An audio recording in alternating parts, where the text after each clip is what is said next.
Chapter 864. If you want to buy flowers, put them in the shape of a heart and give her a surprise. You'd better sing a song. I think singing is a good idea, but don't sing fairy tale. Fairy tale is too sad. Also, don't sing University Days. You've already sung that song to senior due. If you use it again, you'll be beaten to death. How about playing the piano? I think it's very romantic. You'd better put candles in the coffee shop. Record a video. This time make it bigger. Ask Wang Chao and Zhu Liang to record the whole process. We can keep it as a souvenir in the future. After making up his mind, Guozi went home to pack his things and sneaked out. He followed Yang Huan to Yang Yi's villa, where he was instructed and trained by Yang Huan and Murphy. Murphy and Yang Huan were very active in this matter, especially Murphy. When she heard that Guozi was going to confess his love to Ding Xiang, she excitedly gave Guozi a lot of ideas. Cici seemed to be infected by them. She jumped around and finally threw herself on her father's shoulder. She leaned close to her father's ear and whispered, "Papa, what are you talking about? I want to play with you." At first, Yang Yi was listening to Mo Fei and the others, so he didn't pay attention to Cici. The little girl was a little reluctant. She turned around and pressed her body into her father's arms. She kicked her long legs on the ground and arched her father with her little butt, trying to attract his attention. However, she was pressed down by her father's big hand and held tightly in his arms, unable to move. Hee, I'm almost out of breath. She struggled for a while and found that she couldn't get out. Her hair was messed up, and she laughed breathlessly. On the other side, after listening to their opinions, Guozi felt a headache coming on. He scratched his head and said embarrassedly, "Sister Mo Fei, Lord Huan, isn't this a bit too grand? I think Sister Ding Xiang, according to her personality, she probably doesn't like to be extravagant and wasteful. If we do this, won't it be counterproductive?" Yang Huan and Murphy looked at each other in bewilderment. That does make sense. Sister Ding Xiang doesn't like grand occasions, Yang Huan said. You don't even want the flowers? I feel that without flowers, this confession scene will be much inferior. Murphy reluctantly said. Furthermore, there's no woman who doesn't like flowers. If it's flowers, I can buy a small bouquet, but there's no need for candles, decorations, or Brother Wang Chao to record the video. Guozi hesitated. It's not good to have too many people. Why wasn't it good to have more people? Guozi explained. If I ask a lot of friends to help me, Sister Ding Xiang will be under a lot of pressure when I confess. She may have many considerations in her mind, and she may even be worried that I will embarrass her and be too embarrassed to reject me. I don't want to put pressure on her. I want to give her space to make a choice. Why would she reject you? Sister Ding Xiang likes you too. Yang Huan did not consider everything as she said hurriedly. Huan, little Guo is right. No matter what you see now, Ding Xiang will have her own considerations. We should respect her decision. You and I can't even talk about matters of the heart clearly. How can you be so sure that Ding Xiang will agree before she nods her head? Yang Yi finally spoke. I think little Guo is right.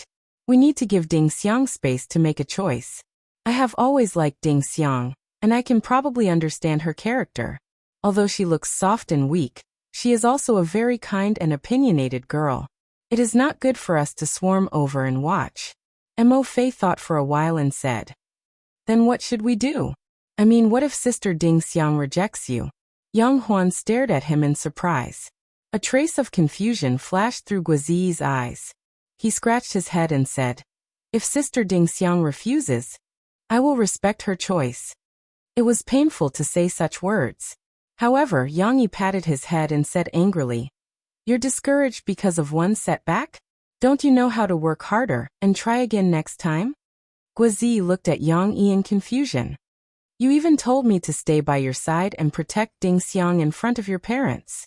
You said that you must give her happiness. If you always give up so easily, even if Ding Xiang agrees this time, you will still have to face the resistance of her family and the opposition of her fans. Can you really go on with her? Yang Yi questioned. Guozi clenched his fists and said unwillingly, No, I won't give up so easily. That's right. Yang Huan waved his fists excitedly and said, If you dare to disappoint Sister Ding Xiang, I'll beat you to death. Murphy looked at them, who were unforgiving but actually cared about Guizi. She didn't know why she was touched. She shook her head with a smile and said, "You're going too far. Let's think of a better way for Xiao Gua to confess his love first. Since you all said that we should keep it simple and try not to watch, then Xiao Gua and Ding Xiang will be the main characters." "Brother, aren't you a romantic person? I've heard a lot from Sister Xiaowan. When you confess or propose to sister-in-law, you're always so troublesome." Yang Huan turned to Yang Yi and said expectantly, "Can you give Xiao Gua an idea?" "The only thing I can think of is singing," Yang Yi said after a moment of hesitation. Singing was one of the most important things in his romantic life. "But I've thought of a song that suits you and Ding Xiang," Yang Yi said. After giving Guizi advice, they made a lot of noise for the whole day. It was not until night fell that the villa was quiet again. Shishi, help Dad get the shoes. After seeing Guizi and Yang Huan off, Yang Yi went back to the living room. However, Shishi turned her head and looked to the other side with her mouth pouted. The little girl was angry with her dad. "What's wrong? Why are you unhappy? Or are you angry with Dad?" Yang Yi walked over and sat beside Shishi. Although the little girl wanted to be angry with her dad, she had been murmuring to herself, "Humph, don't talk to Dad."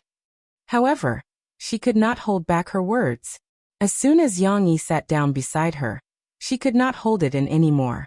When her dad asked her for the second time, she jumped up from the sofa and said angrily with her hands on her waist, "You don't play with me, and you don't take me to play with you. This is not a game. It's very important to Uncle Gua," Yang Yi explained. "If we could play with you, why didn't Dad take you with us?" But you're too boring." The little girl did not know how to blame her dad and mom. She said unhappily, "If I had known, I would have played with Xian Air." She went shopping with her mom. It must be fun to play with Xian Air. Yang Yi sighed inwardly. She had indeed reached the age where she liked to play with children of the same age. Although she still relied on her dad's company, she could not understand or integrate into the world of adults. Unlike before, when she could sit by the side and play for half a day, she needed playmates. "Well, you've made some new friends at school, haven't you?" Yang Yi touched Shishi's little head and said softly, "Invite them to play at home next weekend, okay?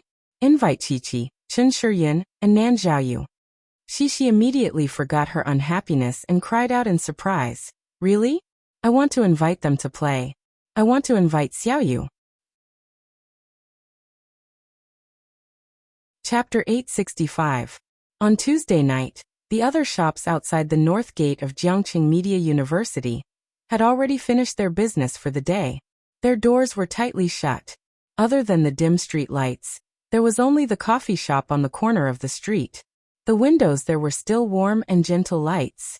However, even the coffee shop on the corner of the street didn't have any customers lingering around at this time. It was almost time for it to close. "Tang Tang, didn't you say that you have homework to do tonight?" Ding Xiang's voice rang out in the coffee shop. "If there's nothing else, you can go back first." Sugar Cube, who was sneakily stuffing a CD into the audio console, was startled. She raised her head and looked around. When she saw that Ding Xiang, who was cleaning the dust on the bookshelf with a feather duster, didn't see her actions, she secretly heaved a sigh of relief. "Sister Ding Xiang, but I haven't cleaned up yet," Sugar Cube said. "It's okay. You go do your work. I'll do it today." Ding Xiang turned her head and smiled. Who hasn't had a time when they can't take care of both ends? "Anyway, I have nothing to do." Of course, Sugar Cube didn't really have anything to do. When she heard Ding Xiang's words, she felt even more guilty. She said embarrassedly, "Sister Ding Xiang, I don't know what to say. You're really too kind." After Sugar Cube left, Ding Xiang put away the feather duster not long after. She went to the bathroom at the back to get a mop and started to get busy. Although it wouldn't be too dirty if she didn't clean it for a day, Ding Xiang still inherited Yang Yi's habit of loving cleanliness. She always placed the cleanliness of the coffee shop first. She even arranged for a few part-time waitresses, including Sugar Cube, who had only been here for half a year, to take turns cleaning the shop. After a while, Ding Xiang went to the back to change the water. However, When she came out of the bathroom with a mop in her hand, she couldn't help but be stunned. Why did the lights in the coffee shop change? Originally, she had turned on the normal incandescent lights to make it easier to find the dirty things on the floor. Why did it become a dim chandelier? The chandelier was used to create a romantic atmosphere for customers. At this moment, it also decorated the coffee shop with flickering shadows. Who's there? Ding Xiang was startled. She gripped the mop tightly and asked nervously. Although most of the people in the university town were students and teachers, it was not a utopian paradise. Because some people with bad intentions knew that university students were easy to bully, they would also come here. There were cases of petty theft and even robbery from time to time. Ding Xiang remembered that 2 years ago, a dagger was found in the bushes near the school's main entrance. That month, the entire school's students were like birds startled by the twang of a bow. At night, they obediently stayed in their dorms, not daring to go out. Fortunately, not long after she asked, Guazi's embarrassed voice came from the bar counter. "Sister Ding Xiang, it's me. Little Gua?" Ding Xiang was worried, so she grabbed the mop and walked over. Seeing Guazi scratching his head and standing at the bar counter with an awkward expression, she asked suspiciously, "What are you doing? Why would he come to the bar counter at this time? Was he trying to steal money?" But Ding Xiang knew that Guazi was not short of money. Guazi pointed at the sound console next to him and said dejectedly, "I'm playing with this, but I can't find the play button." Yes, he fiddled with it for a long time, but he could not make any sound. Of course, it was also because the light was too dim, so he could not see the small words on it. Ding Xiang frowned and walked over. "Why are you fiddling with the sound system in the middle of the night? Also, you turned off the lights without telling me." I want to sing a song for you." Guazi stammered. "But I didn't learn the accompaniment, so I recorded an accompaniment. Sugar Cube helped me put it in, but I got the wrong button." Ding Xiang walked closer and saw the small bouquet of roses that Guazi put in the bar counter. Suddenly she understood. Her face turned red, and the blame she had for Guazi just now disappeared without a trace. What was left was an inexplicable nervousness. Sing. I don't need to sing, right? I. Ding Xiang had only heard about it from Murphy. When it was her turn to deal with it, she panicked. She did not know where to put her hands and feet, and said inconsistently, "Butterflies in the stomach." This phrase was the most suitable to describe Ding Xiang's mood at this moment. Guazi was dumbfounded. He scratched his head and stammered, "Don't need to sing? Then what should I do?" Ding Xiang did not know how to answer. She was still in a state of confusion. Her face was red, and she did not dare to look at Guazi's eyes. Guazi was as anxious as an ant on a hot pan, pacing back and forth. Finally, Ding Xiang walked over, reached out to the sound console, and pressed a button. The accompaniment music finally sounded. At the beginning, it was a string of light electric prelude. Soon, it entered the guitar accompaniment. Can I back off? Guazi wished he could find a hole to hide in. I didn't react in time. It's a little too much. Ding Xiang could only press a few more buttons. She was a little close to Guazi. She felt that her face was burning, and even her ears were burning. She had never experienced this kind of feeling before. In the silence of the two, the music accompaniment sounded again. This time, Guazi was prepared. He calmed himself down and waited for the electric music to stop. Then he stepped on the guitar accompaniment and began to sing. Note 1: please be sure to watch it first. In the rain at night in this alley, without the microphone, Guazi gently hummed beside Ding Xiang. His voice seemed to have become gentle. It had never been so gentle. Ding Xiang was at a loss. She did not know if she should leave the bar counter. The two of them were squeezed in the small bar counter. They were so close that she could feel Guazi's breathing not far from her ear. "Meeting your beautiful Miss Ding Xiang, your eyes are so soft and bright." This section of lyrics was very straightforward. When Guazi sang, his voice trembled. Ding Xiang could not help but tremble slightly at this moment. How could she not be sure of Guazi's intentions? But her brain was already in a state of shutdown. She could only shyly lower her head and look at her toes in a daze. Guazi sang softly. Due to the influence from earlier, He did not sing very well at the beginning, but this kind of song was sung with deep emotions. It was naturally pleasant to listen to. Your sigh makes me stop thinking. Your footsteps make me lose my direction. My dear lady, the night is still long. Please let me accompany you until dawn. Guozi could see Ding Xiang's shy expression, which stimulated his restless heart even more. He was also affected by the deep emotions contained in the lyrics. Finally, he could not help but muster up the courage to reach out and hold Ding Xiang's hand. When Ding Xiang's hand was grabbed by Guozi, she subconsciously wanted to withdraw her hand, but she only trembled and did not move in the end. The girl's heart was also a little confused at this moment. She felt that she should not pull her hand out. No, she was still struggling in her heart. But in this kind of singing, she still did not bring up the idea of pulling her hand out. She was very flustered. Miss Ding Xiang has a lot of things to say to you. Miss Ding Xiang has a song to sing to you.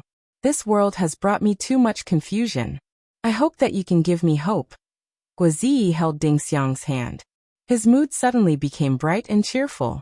Even his humming voice had a trace of sweetness. The lyrics of this song were not complicated. After repeating it a few times, Guozi finally used his most affectionate voice to slowly sing. Miss Ding Xiang has a lot of things to say to you. Miss Ding Xiang has a song to sing to you. No matter where you go, I am willing to accompany you until the end of time. The song ended, but the accompaniment was not yet heard. It seemed that after a while, when everything became quiet, Guozi's voice sounded again. Sister Ding Xiang, I like you. Chapter 866.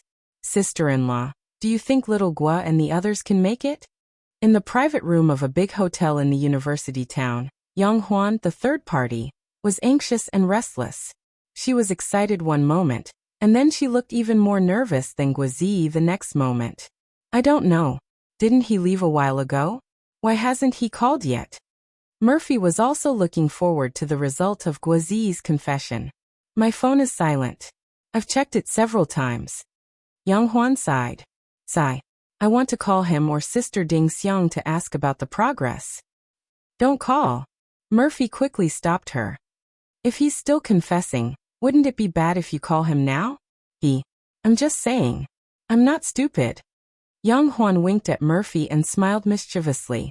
Yang Yi turned to look at them, shook his head, and ignored them. He continued to help Shishi with her homework. The little girl had come here with her parents after school today. In order not to have to go back to do her homework, she was racing against time to do her homework after dinner. Splash. Splash. At night, the sound of water was soft and slow beside the Grand Canal. It was as if a low and melodious melody was echoing in the quiet night. The night wind in early autumn was chilly. There should be no one around the Grand Canal at this time, but today was special. A man and a woman were walking slowly on the Grand Canal, hand in hand. Why did you suddenly decide to confess to me today? Ding Xiang's shy voice came faintly from the darkness. Because Sister Ding Xiang, I've liked you for a long time, Guozi stammered. I know. I have feelings for you. But I can also feel what you're afraid of. Ding Xiang stopped and looked down at Guozi's hand that was holding hers. While singing, this guy secretly held Ding Xiang's hand and refused to let go no matter what she said. Even after the song was over, he confessed and waited for Ding Xiang's response, but he shamelessly refused to let go. Afterwards, Ding Xiang looked at Guozi. Under the night sky, it was hard to see her expression, but Guozi could hear the unhappiness in her voice. You didn't tell me the truth. Just now. You were already hesitating. She was indeed a person with a high IQ. Coupled with the nature of a woman, Ding Xiang was not even blinded by love. Her judgment of the situation was extremely accurate. All right, I'll tell you the truth.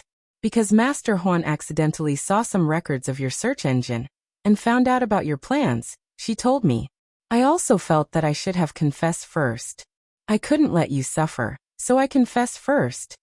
Guozi couldn't withstand the interrogation and said directly, My plan? What plan do I have? Ding Xiang thought for a moment and suddenly had an answer. You're saying that Huan saw some of the things I checked and thought that I was going to confess to you. So she went to force you to confess first. This brain. Its logical reasoning ability was many times better than the famous detective Ko Hwan's. Something like that, but she didn't force me to confess. I did it willingly, Guozi said anxiously. However, his brain wasn't any worse than Ding Xiang's. After a while he noticed the loophole in Ding Xiang's words and felt that something was wrong. Wait, you're saying that Master Huan got it wrong? You didn't want to confess to me? At this moment, Guozi wished he could cover his mouth. Why did you mention this? She had already nodded. Why did you still care if she had this intention in the past? Could it be that if Sister Ding Xiang didn't have the intention to confess, you would regret rushing to confess first? However, Ding Xiang didn't have so many twists and turns in her heart. She looked at Guozi awkwardly and hesitated for a moment before stammering. I originally had such a plan, but later I gave up on it. Why? Guozi couldn't help but ask. What do you think? Why didn't you dare to confess for so long? That's why I gave up on this plan. Ding Xiang said faintly. Indeed, a smart person's words were simple. Guozi scratched his head and said embarrassedly. It's not that I didn't dare to, but I was worried that I didn't have the ability to protect you. I told Brother Yang that I would work hard to become a best actor and have my own identity and status. When that time comes, I can tell the whole world that I love you, and I won't have to worry about other people's reactions. Ding Xiang was stunned. In the dark, her expression couldn't be seen clearly, but after a while, she turned around and wrapped her arms around Guozi's waist and threw herself into his embrace. Guozi's weight loss for the past half a year was very effective. His belly was no longer a hindrance. Ding Xiang's hug made Guozi surprised and embarrassed. His hands froze in the air and didn't know where to put them. That, Sister Ding Xiang, are you cold? Let me take off my jacket for you to wear?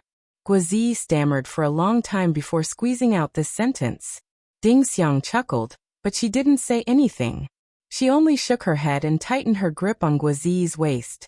After a while, the two of them separated as if they were electrocuted. In the dark, their faces couldn't be seen clearly, but they could faintly see that Guozi's buttocks were slightly raised. This cough, Sister Ding Xiang, Guozi was so embarrassed that he didn't know how to explain. Ding Xiang coughed twice and pretended to be calm as she said, Let's sit down and talk. Since we have decided to be together, then we have to have a plan. Otherwise, we won't be able to last long. How can that be? Guozi said excitedly as if he had been injected with chicken blood. We will definitely be together forever and grow old together. I won't fall in love with someone else. Hey, don't be so agitated. I'm not talking about you. I'm saying that since we're together, we have to face difficulties together, have a plan for our future, and work hard together. Ding Xiang said impatiently. Compared to Guozi, Ding Xiang was more organized. Okay. Guozi nodded his head cleanly this time. The two of them were very crazy. It was autumn and the night wind was chilly. They even sat down on the empty dam with their legs hanging outside, preparing to discuss important matters together. Guozi was a little absent-minded. His hand was like an ant crawling over, but at the last moment of contact, he was a little scared and asked hesitantly, Sister Ding Xiang, can I hold your hand? Ding Xiang was angry and amused at the same time. However, wasn't this the Guozi that she liked? When he was smart, he could come up with brilliant plans to conquer the world. When he was with her, he was silly and cute. You still call me Sister Ding Xiang. Ding Xiang suppressed the shyness in her heart and generously put her hand into Guozi's hand. What are our identities now? You're my girlfriend. But I can't call you girlfriend, right? And I can't always call you Sister Ding Xiang. It's too loud. How about I call you Xiang? Guozi muttered. He really touched the pot that didn't boil. When Ding Xiang heard half of it, she wanted to strangle him. Don't call me Xiang. It's too mushy. Ding Xiang was not that bower. She couldn't stand it. Then what should I do? What should I call you? Ding Xiang hesitated and said, Just call me Ding Xiang. Don't mention the word sister. I understand. Ding Xiang. No, sister. You're my girlfriend. Guozi shouted and tried to reach out and put his arm around Ding Xiang's shoulder to let her lean into his embrace. Ding Xiang realized his intention. But after hesitating for a moment, She didn't refuse. If he just put his arm around her shoulder, Ding Xiang might object. She was a very conservative girl from the Miao tribe. Tell me about your family. I know that you've been worried about them. Ding Xiang said softly. Don't worry. Guozi quivered. He was worried that Ding Xiang would back out again. He quickly said, I will definitely do their ideological work well. Moreover, I will work very hard to get better results and fight for their recognition. Ding Xiang couldn't hold it in anymore. She straightened up from Guozi's embrace, and then angrily stretched out her 2 hands to pinch Guozi's big face. Of course, she didn't use much strength, but she still said very seriously, Do you treat our relationship seriously? Do you really think of me as your girlfriend? If it were someone else, hearing such a question at this time, they would have directly kissed her. But Guozi only had the intention but not the guts. Looking at Ding Xiang's pretty face that was close to him, his mouth was dry, and he didn't dare to move. He argued, Of course I do. I really like you and want to give you happiness. Happiness is a business that 2 people work together. It's not something that can be exchanged for by one party's hard work. Ding Xiang changed from pinching to holding. She gently held Guozi's face with both hands. In the night, her eyes were clear and bright. She said, Since we are going to be together, let's work hard together. Let me help you. Don't struggle alone, okay? Guozi was so touched that he could only nod his head vigorously.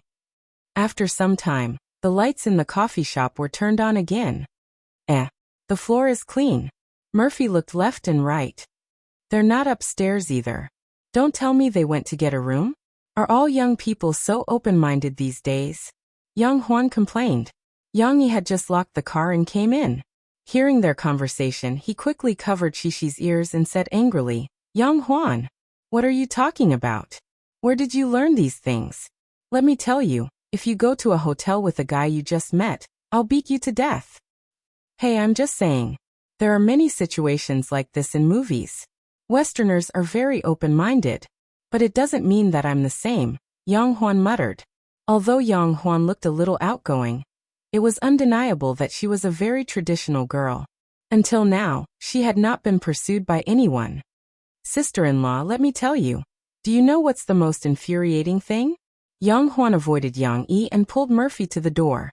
She muttered. The most infuriating thing is that we don't know where they went to fool around and left us alone. They didn't even inform us of the result, and made us wait for so long. It's all that damn Guo's fault. He forgot about his old friends when he got a new one. Achoo. Guozi, who had just said that he would give Ding Xiang a coat, suddenly sneezed. Ding Xiang, who was cuddling with him and enjoying their first time together as a couple, immediately realized what had happened. She immediately went into the rhythm of being Guozi's agent. She quickly pulled the zipper of Guozi's coat and said self-reproachfully, Look, I forgot that we stayed outside for so long. It's okay. I've already helped you mop the floor. There's nothing else in the coffee shop. Guozi said with a nasal voice and a little reluctantly, I'm happy to be with you no matter where we are. I'm not talking about that. I'm worried that you'll catch a cold if you stay outside for too long. Ding Xiang said, Let's go. We should go back. Chapter 867. Guozi and Ding Xiang were together. Of course, this was just the beginning. They would encounter many complicated problems in the future, but they needed to work together to face them. However, for Shishi, this big event was just a small episode in her life. Why are Papa, Mom, and Little Aunt so happy? Shishi couldn't figure out the scene when Uncle Guo and Sister Ding Xiang came back hand in hand. Before going to bed that night, she asked her father about it. Because Sister Ding Xiang is your Uncle Guo's girlfriend. Yang Yi explained briefly to Shishi. We are very happy to see them together. Why? Aren't Uncle Guo and Sister Ding Xiang good friends? Dad is talking about girlfriends. Girlfriends are closer than good friends. For example, before Dad and Mom got married, Mom was Dad's girlfriend. I see. This answer still couldn't completely explain Shishi's confusion. It was still difficult for a young girl to understand the complicated emotional interactions between adults. However, Shishi started to think of another way from the example of her dad and mom. A few days later, the Mid-Autumn Festival arrived. Yang Yi invited Guizi and Ding Xiang, who didn't go home, to his house. Everyone could enjoy the moon and eat mooncakes together. Unexpectedly, Shishi ran to Guizi and Ding Xiang and asked innocently, "Uncle Gua, are you going to have a baby with Sister Ding Xiang soon?" Guizi and Ding Xiang were so embarrassed by Yang Huan's barbell-like laughter that they wanted to hide in a hole on the ground. Shishi still didn't understand the world of adults. She was looking forward to the weekend, when her good friends would come to her house to play. After the second class on Friday afternoon, Shishi couldn't wait to remind her deskmate again. "Little you must remember that you are coming to my house to play tomorrow. My papa prepared a lot of delicious food, and Xian Air likes it very much." "Shishi, you've said it many times." Lu Xiaoyu giggled as she bent over. "My dad said that he would send me there, and he even promised to send me there. Then at night, when he gets off work, he will pick me up and go home." "Why does your papa still have to go to work?" Shishi asked in confusion. "My papa said that adults don't have to go to work on weekends. Because my father is a policeman. Sometimes, he has to go to work every day and is very busy. However, he is also very capable and has received many awards." When Lu Xiaoyu talked about her father's occupation, her face was brimming with pride. Although her father was very strict with her, Lu Xiaoyu felt that her father was a superhero who caught bad guys. Just like how Shishi felt that her father was very powerful, Lu Xiaoyu was afraid of her father, but she also admired her father. "Police. I didn't even know that your papa was a policeman." Shishi's eyes also became filled with admiration. She said excitedly, "Then your father is also super powerful." However, before Lu Xiaoyu could finish being happy, Shishi complained again. "Little you didn't tell me that your papa was a policeman, and you didn't tell me the story of your papa catching bad guys. You're not a good friend." Shishi had learned the word, "not a good friend," from the naughty boys in her class. Then again, Shishi had only invited Lu Xiaoyu to this weekend's activity in addition to her old friends. Although Shishi could make more friends after she went to primary school, it was strange that among the friends that the little girl had now, only Lu Xiaoyu was close to. There could be many reasons for this problem, and one of them was the budding awareness of gender. Boys might not have obvious gender awareness, but girls were relatively precocious. Subtly, they liked to play with girls more. This was also related to the fact that boys were becoming more and more naughty, while girls were becoming more and more quiet. Of course, this analysis was only suitable for most situations. Some children were different. For example, Nan Zhaoyu was still the same as before. He was weak, gentle, and quiet. He couldn't blend in with the boys' circle, but the girls' circle didn't accept him very easily either. Fortunately, Shishi and the others would still play with him and introduce their new friends to him. For example, Lu Xiaoyu didn't mind being good friends with Nan Zhaoyu. This way, the little boy wouldn't become more and more isolated. Chun Shiyan, on the other hand, couldn't be quiet. She was always energetic like a tomboy. It was said that all the boys in her class were afraid of her. Shishi had a good relationship with the other girls in her class. For example, Chao Ruolin, a girl who loved to study, often asked for advice from Shishi when she knew that Shishi had good grades.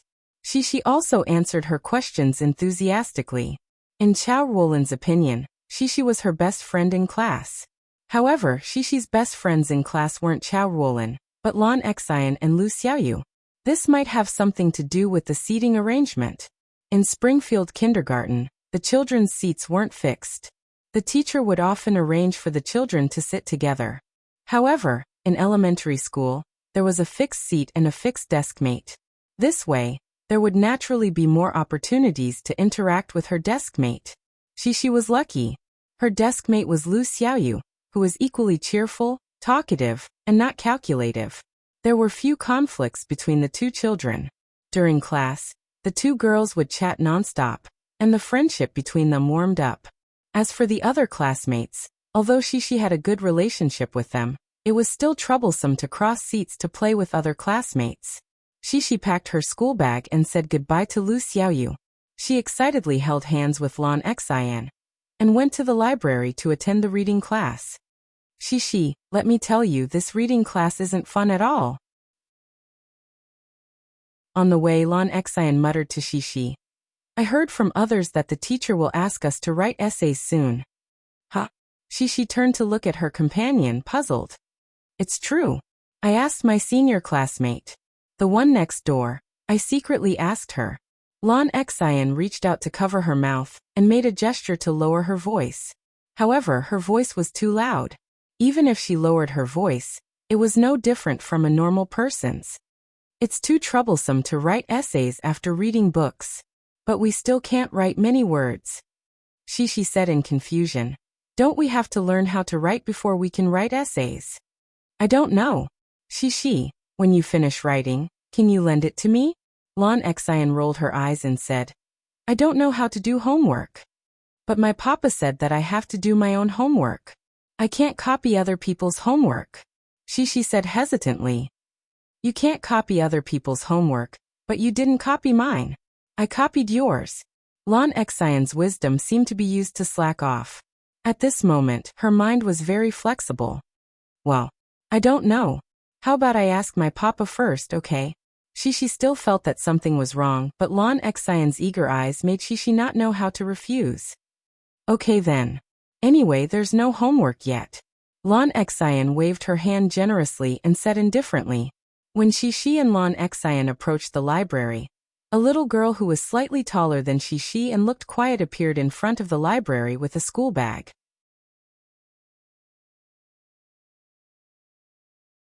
Chapter 868.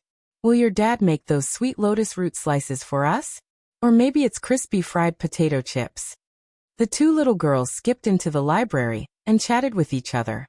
Lon Xian took the initiative to lead the conversation. When they talked about something exciting, she ran 2 steps faster and walked in front of Shishi.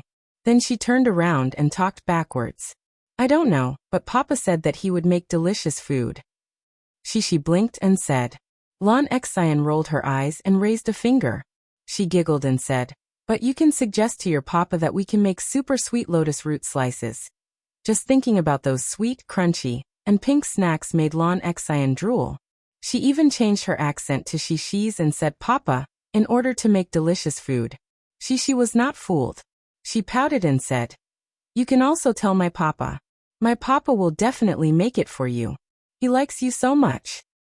Oh Shishi, help me. Lon Xian shook Shishi's hand. She stepped back and said coquettishly, I don't even dare to tell your dad.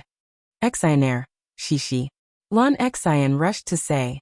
But soon, she tripped on her heel and let go of Shishi's hand. She screamed and fell back. Shishi wanted to help, but it all happened so fast that she could only watch Lon Xian fall and bump into a girl in front of her. The two of them rolled on the ground like gourds. I wanted to say that there was a way out, Shishi whispered. Then she reacted and quickly went to help her fallen companion. When Shishi helped Lon Xian, and the girl who was knocked down by Lon Xian up, she saw the girl's appearance. It was a little sister with a beautiful bow hairpin in her hair. There was no girl who was taller than Shishi among the children of the same age. The girl in front of her was a little taller than Shishi. She should be a few years older than Shishi, so it was not wrong to call her a little sister. However, because she was caught off guard and knocked down, this little sister's originally neat clothes and hair became a little messy. She even looked a little disheveled.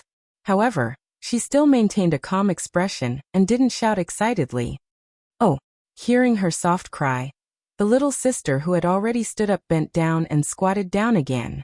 She held her right knee and frowned. Are you hurt?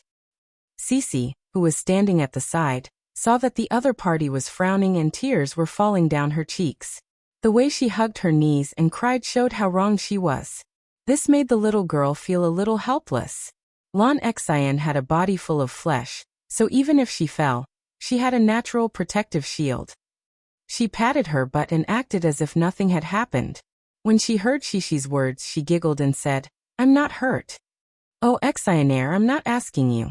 Shishi shouted anxiously. In the end, the 3 girls squatted together at the entrance of the library. Shishi and Lon Xian looked anxiously at the little sister who was crying silently and refused to speak. Shishi and Lan Xian felt very guilty, but the other party was like a taciturn gourd. She did not respond, so they did not know what to do. The students who passed by all looked at the three girls in confusion, treating them as weirdos. However, no one helped them as they passed by. Fortunately, Teacher Lai from the lower grade reading class came late. Yu Xiaowei? Why are you crying here? These two students, you're my reading class's students, right? What happened? Teacher Lai asked in surprise. Shishi and Lan Xian stood up excitedly as if they were grasping at straws. They told Teacher Lai what happened. A few minutes later, in Teacher Lai's office, Yu Xiaowei, who was sitting on a chair, was wiping her tears. She silently watched Teacher Lai apply medicine to her scraped knees. Of course, she was crying so hard just now that her nose was still twitching. Okay, it's not a big problem. You just scraped your skin. Xiaowei, when you go back, tell your mother to be careful when bathing. You'll get better after a while. Don't worry. Teacher Lai smiled and patted Yu Xiaowei's head lovingly. Yu Xiaowei was closer to Teacher Lai. She nodded lightly, but she did not say anything. She just grabbed her clothes with an uneasy expression. At this moment, Shishi, who was standing at the side, noticed the problem. She pointed at Yu Xiaowei's clothes and said, Xiaowei's clothes are torn too. Maybe it's just a small tear, but it's not a big problem. I'll take you to tell your mother later. She won't blame you. Teacher Lai said gently. Shishi's big eyes flashed. She suddenly thought of an idea. The little girl walked up and pulled up her jacket. She pointed at the little flower on the back of her shirt and said, I know Teacher Lai. Xiaowei's sister can ask her mom to help her sew it. It'll look good. Wow, have you torn your clothes before? Who patched it? The design is very ingenious, very impressive. Teacher Lai said with a smile. Shishi shook her little but embarrassedly and said with a smile, It's my teacher. She patched it up for me. My clothes were torn when I was sweeping the floor. I was like Xiaowei's sister. I wanted to cry. The little girl's enthusiasm for telling stories rose again. Compared to her, Lan Xian was so weak. In front of the teacher, she did not like to speak. She shrunk her little head and became invisible, as if she was afraid that the teacher would blame her for being naughty and bumping into others. Yu Xiaowei listened to Shishi's nagging, and her eyes fell on the patch on her clothes. Actually, Yu Xiaowei's clothes also had patches. Her mother's underwear also had patches. After all, their family's financial situation was not good. They couldn't buy new clothes if they were torn. Yu Xiaowei had been growing up, so she often had new clothes to wear. Her mother's and grandmother's clothes would be worn for a few years. Therefore, when she saw the patches on Shishi's clothes, Yu Xiaowei felt very close. Teacher Lai knew that Yu Xiaowei's personality was more introverted, so he smiled and led the three little girls over. She let them sit face to face. Alright, actually the matter is already very clear now. Yang Shi and Lan Xian, the two little students, did not do it on purpose. Lan Xian accidentally bumped into you. But she has already apologized, right? Yu Xiaowei nodded gently. Then can you forgive us? Shishi snatched Teacher Lai's words away. She blinked her big eyes and asked softly, You are all very obedient children. It's just a small matter. It can be considered that you wouldn't have known each other if you hadn't bumped into each other. In the future, everyone will be good friends, right? Teacher Lai said with a smile. I'm not angry. Yu Xiaowei hesitated for a moment, and finally opened her mouth. Shishi and Lan Xian both revealed happy smiles. Yu Xiaowei had been silent just now, and they were anxious.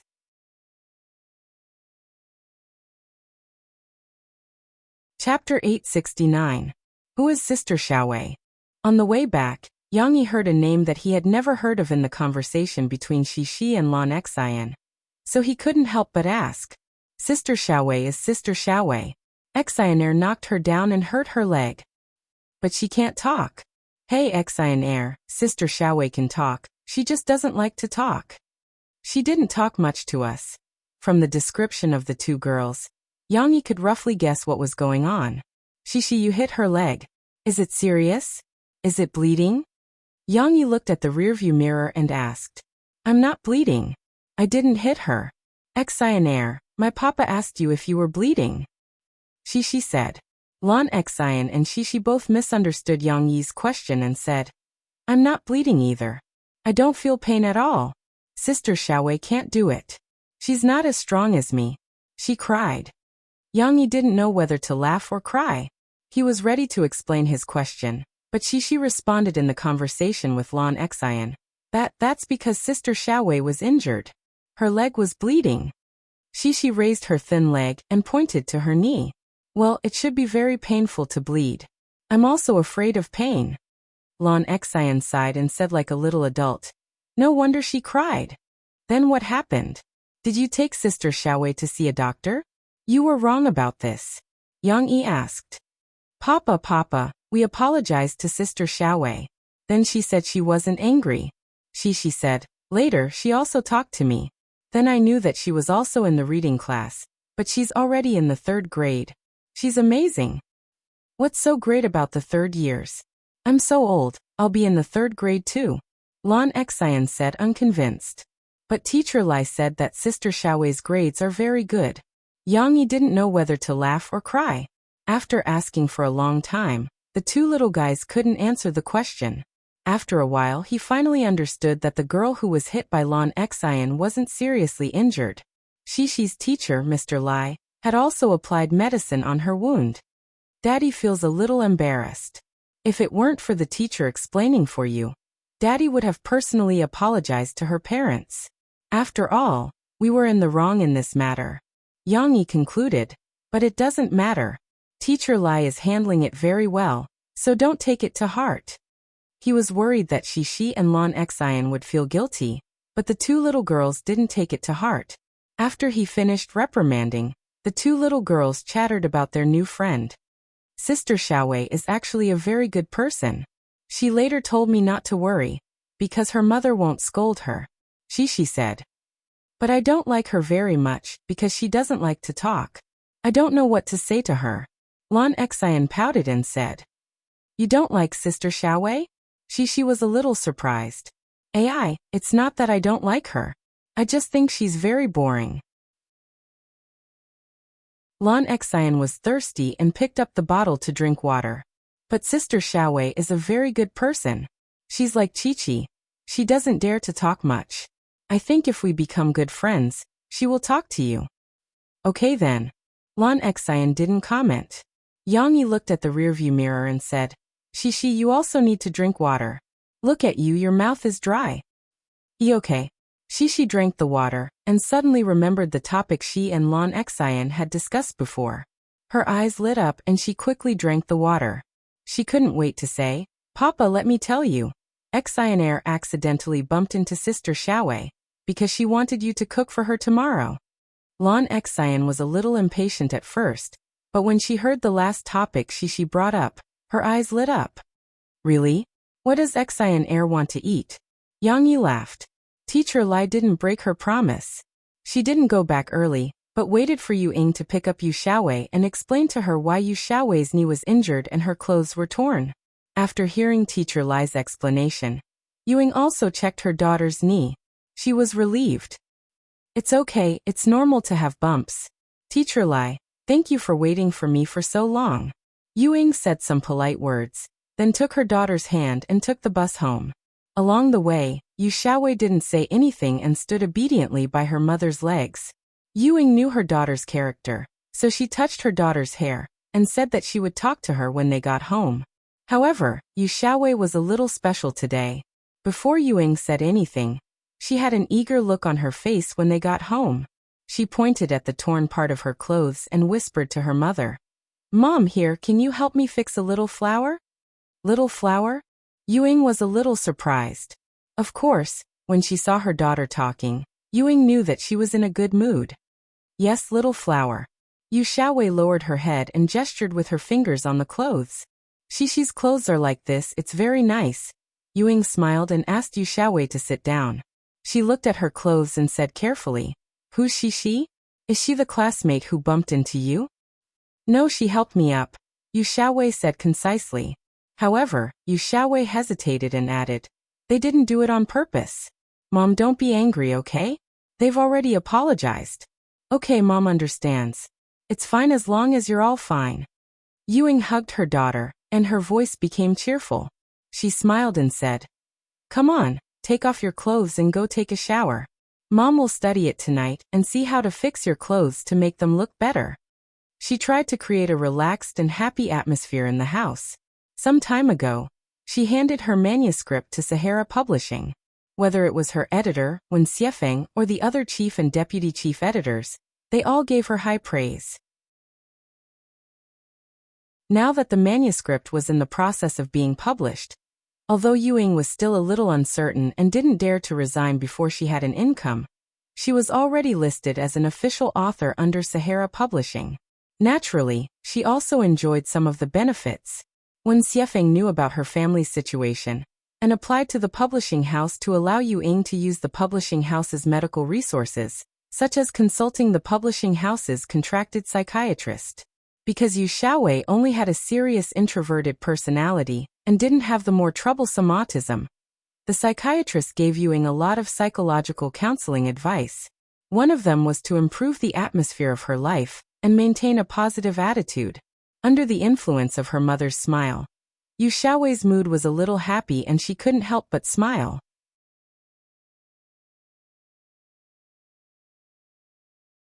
Chapter 870. Little lazy bum, wake up. Didn't you say that you were going to your desk mate's house today? You have to wake up early because your dad still has to go to work. Early on Saturday morning, Lu Xiaoyu was woken up by her mother. Of course, after washing up, Lu Xiaoyu had regained her energy. Thinking about going to Xishi's house to play, she was so happy that she couldn't even sit still during breakfast. "Xiaoyu, show me the address," Lu Kong said casually to Lu Xiaoyu as he put on his police uniform and buttoned it up in front of the mirror. "Why didn't you prepare earlier? What if you don't know the way?" Lu Xiaoyu's mother nagged as she walked past. "Hee, I'm not bragging, but there's really no place in Jiangqing that I don't know. After all these years of being on duty, I've been to almost every street," Lu Kong boasted. Lu Xiaoyu took out a notebook from her small bag and found the address slip that Shishi had given her. Of course, it was written by Yang Yi. He had even left his phone number so that they could contact each other when they arrived at the entrance of the villa area. Lu Kong took it and read as he read. "Tingshan District. Your classmate lives in Tingshan District? That's a bit far." She actually came all the way to Wuhu District to study. But soon he frowned in confusion. New North Road, Hengyi Grand Mansion. This place sounds familiar. Wait, this seems to be a villa area. Hengyi Grand Mansion? Isn't it the villa area in the mountains? Lu Xiaoyu's mother was helping Lu Xiaoyu tie her hair. When she heard that, she looked over in surprise. Not long after, Lu Kong drove his on-duty police car and sent Lu Xiaoyu to the outskirts of the villa area. Everything in front of him confirmed his previous guess. Although it was wrong to use a police car for private purposes, there were no clear rules in this world that forbade private use of a police car. Just like in Yang Yi's previous life, when the management wasn't strict enough, Lu Kong drove a police car to pick up children. It couldn't be considered a violation of the rules. In fact, it was just following the trend. "Little you, or does your desk mate really live here? What does your family do?" Lu Kong looked at the heavily guarded villa area and clicked his tongue. Just the gate and the tower where the security guards were stationed looked like a fortress that was easy to defend and hard to attack. "I don't know, but Shishi said that Xian Air also lives here." Lu Xiaoyu looked out of the car window curiously. Lu Kang's car was parked on the side of the road. He took out his phone and was about to dial the number on the note when two security guards walked over. They gently knocked on the window of the driver's seat and asked Lu Kong what was going on.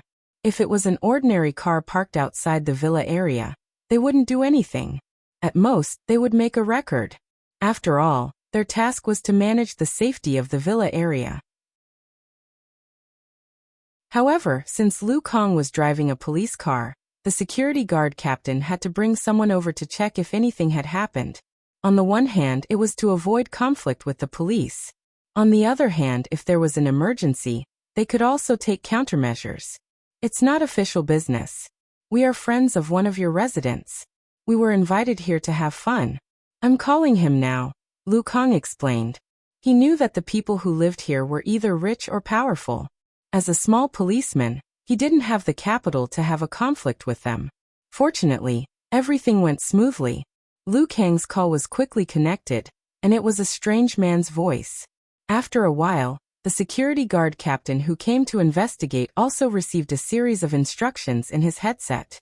His attitude suddenly changed from strict to respectful. After you drive in, go straight and turn right at the third intersection. He also described the driving route to Lu Kang in detail. I don't know if you understand. If you still don't know how to get there, we can show you the way. Oh no, I understand. Lu Kang quickly waved his hand. After all, the security guard just asked a simple routine question, and didn't show a very arrogant attitude. However, there was a difference in his attitude before and after. Lu Kang couldn't help but feel a little emotional. He also had to face such a situation. He used to have a different attitude to others. Shishi. He sighed as he drove. His daughter in the back seat shouted excitedly. At this time, Lu Kang saw a tall man holding a little girl's hand in front of the courtyard of a villa to welcome them. Out of curiosity, he looked at the man a few more times as he stopped the car. Shishi. As soon as the car stopped, Lu Xiaoyu couldn't wait to jump out. She happily hugged Shishi. Hey, you're finally here. I've been waiting for you for a long time. Shishi jumped up and down with her friends. Hello, Uncle Yang. Lu Xiaoyu had a good upbringing. She didn't forget to greet Yang Yi. Yang Yi always went to pick up Shishi early, so Lu Xiaoyu had seen Yang Yi at school. Hello, you. Is this your father? Yang Yi smiled gently and took the initiative to greet her. Hello, I'm Shishi's father. Before Yang Yi could introduce himself, Lu Kang had already recognized him. Lu Kang said excitedly, I know you're Yang Yi. Yang Yi wasn't surprised by Lu Kang's reaction. He nodded slightly and smiled. Yes. I didn't expect it to be you. I'm from the Jiangqing Public Security Bureau's Traffic Police Brigade. My name is Lu Kang.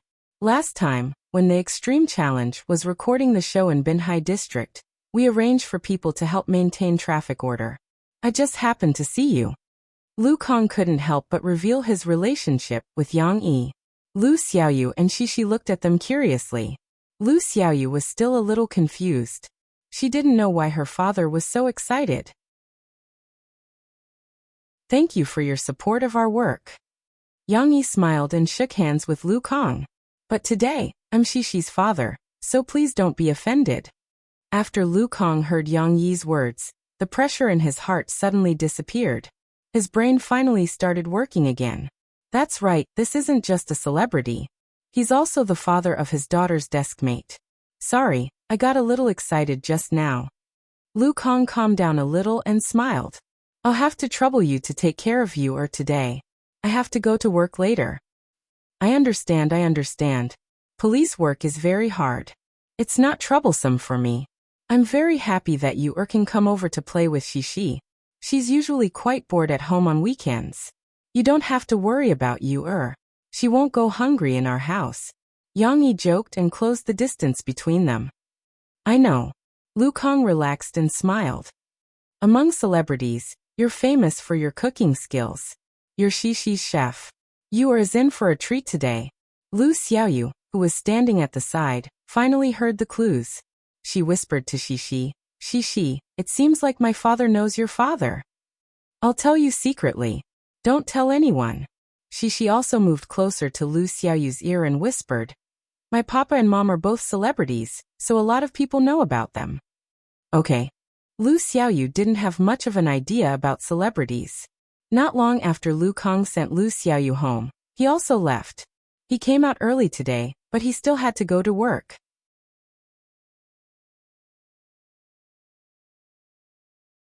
Chapter 871. Lu Xiaoyu arrived early because Lu Kang had to go to work. The other children were probably still dawdling at home. However, it didn't matter. Shishi and Lu Xiaoyu could also have fun.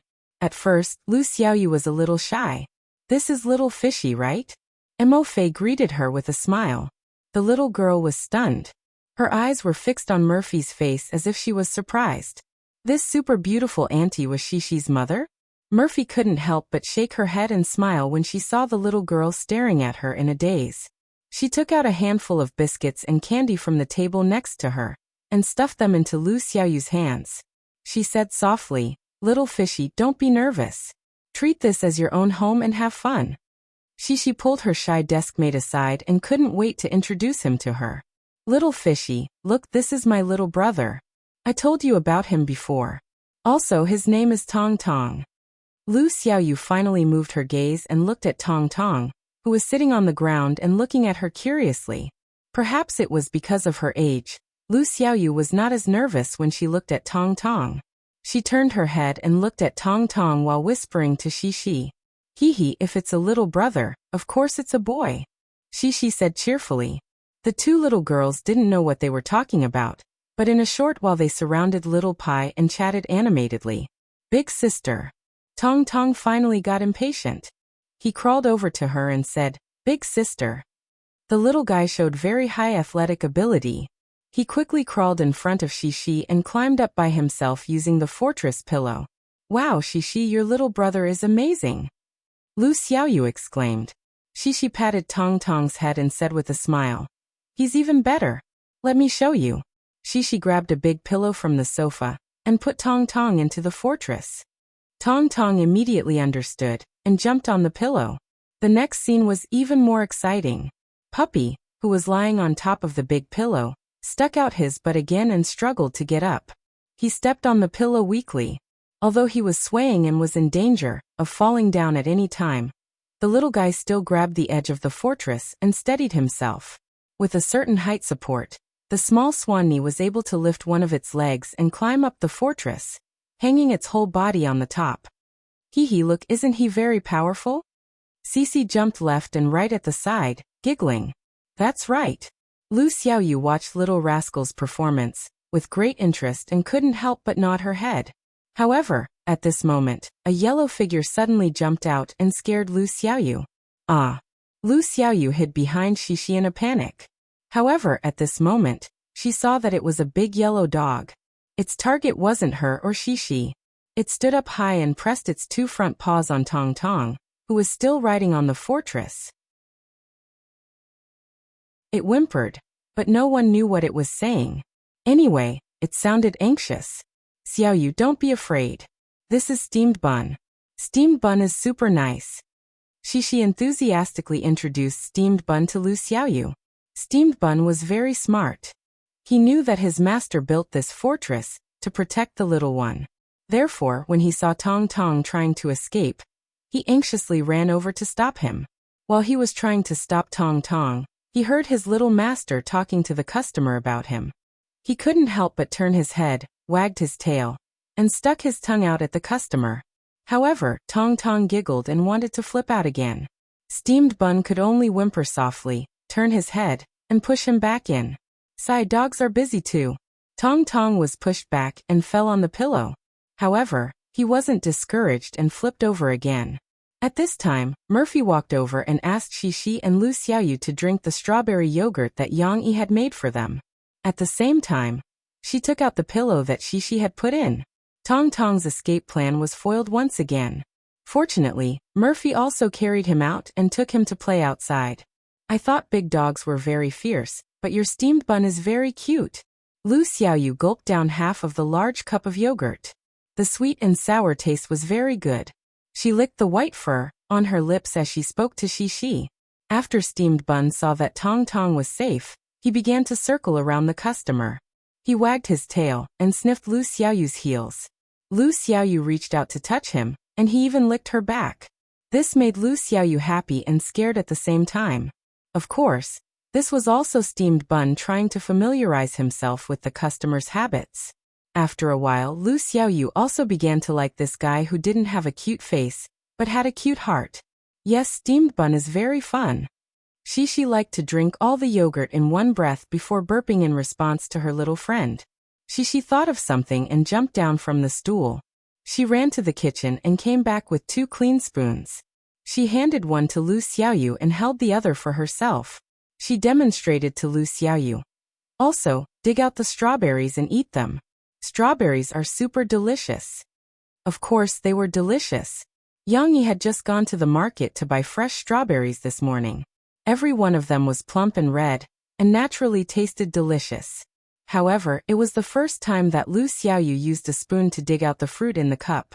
She was a little clumsy and seemed to have used too much strength. The spoonful of milk and strawberry pulp spilled onto her clothes. "Aya!" Lu Xiaoyu exclaimed. She turned her head and looked over.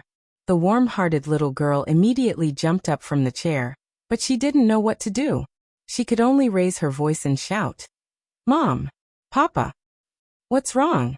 Murphy, who had just walked out with Tong Tong, came back.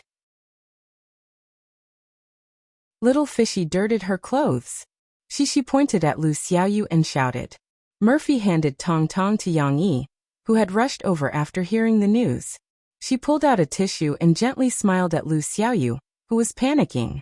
"It's okay. Auntie will help you wipe it." Fortunately, Lu Xiaoyu had dirted her coat. Murphy decided to help Lu Xiaoyu wash the sweet-smelling yogurt stain. She also brought Xishi's coat, and let Lu Xiaoyu put it on first. "Don't worry. Auntie will put it in the washing machine and dry it outside. Today's weather is very good. It'll be dry by the afternoon." Murphy comforted Lu Xiaoyu. In fact, Lu Xiaoyu was only worried that she would be blamed by her father for dirtying her clothes. After the problem was solved, she recovered her happy smile. "You're wearing my clothes, so we can be considered sisters."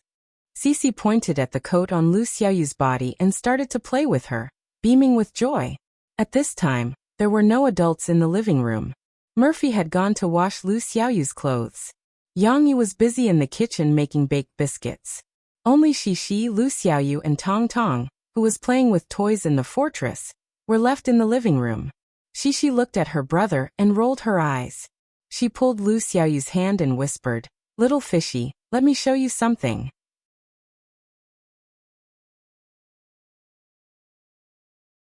Chapter 872. When they arrived at Xishi's house, Lu Xiaoyu felt as if she had walked into the Grand View Garden. She had never seen such a big house before. Especially when Lu Xiaoyu followed Xishi and Xishi's mother upstairs to change into Xishi's coat.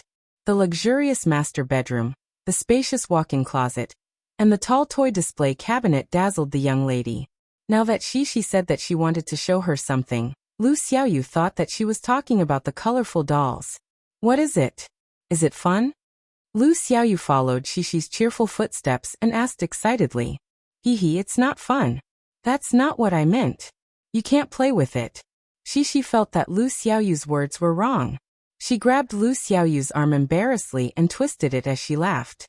Lu Xiaoyu was confused. She followed Sisi curiously, and the two girls went into the fortress. Tong Tong opened his mouth slightly, and looked at his two sisters who were like gods descending from the sky with a puzzled expression. However, after a while, a happy expression appeared on his face. He thought that his sisters wanted to play with him. Tong Tong really liked playing with his sisters. "Sister."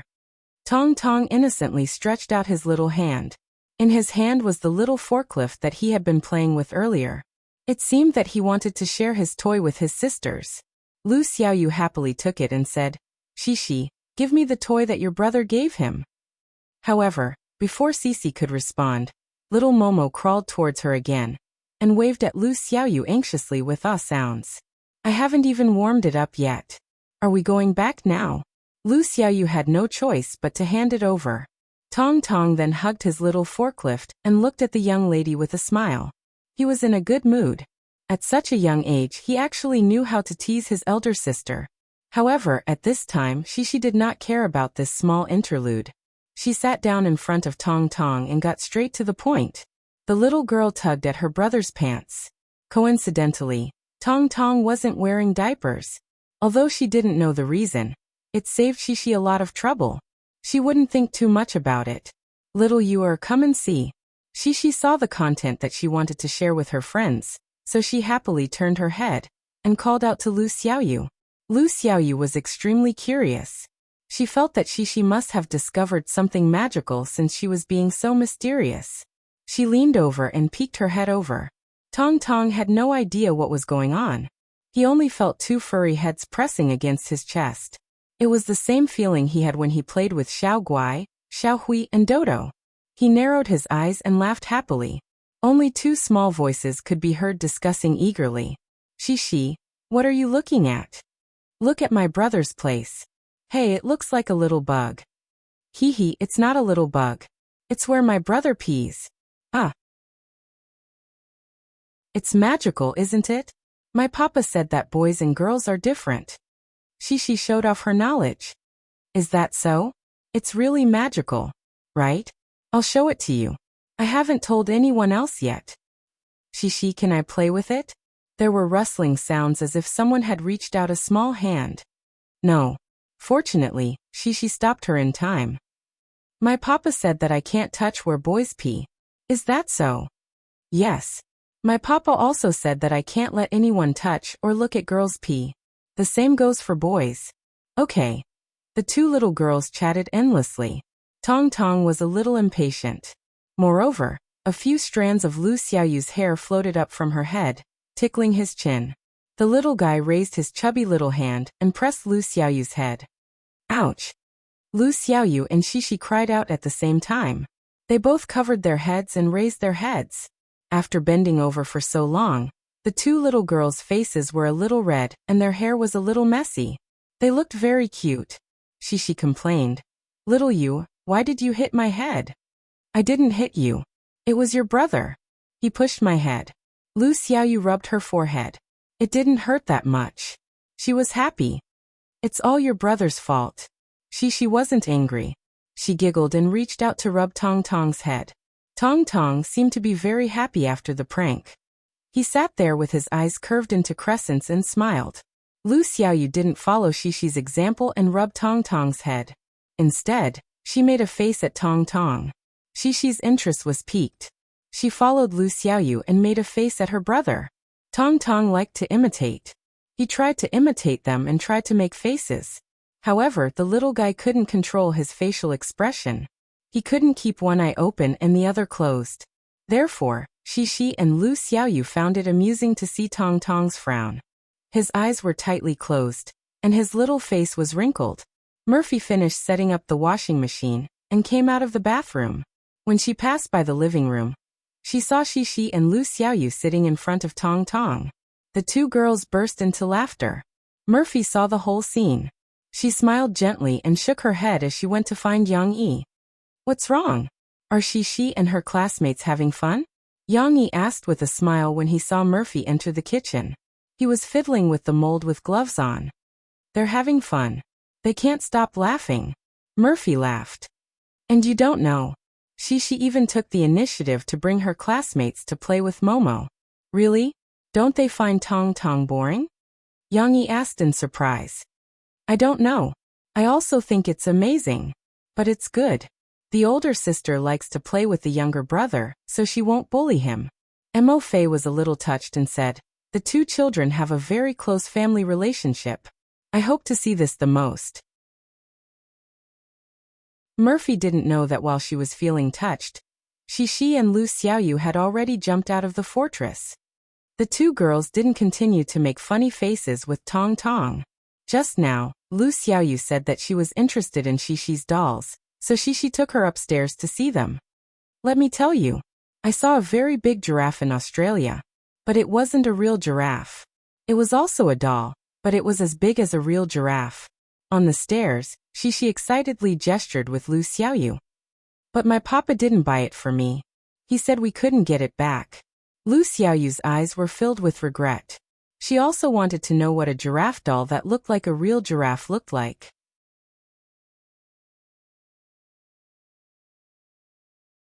Chapter 873. Sister Qing, you taught music and dance at Huijia Primary School. Have you taught this dance before?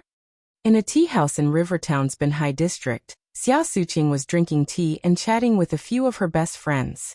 Suddenly, one of her best friends grabbed her hand and started recommending the dance enthusiastically. Xia Suqing leaned over and glanced at the other party's phone.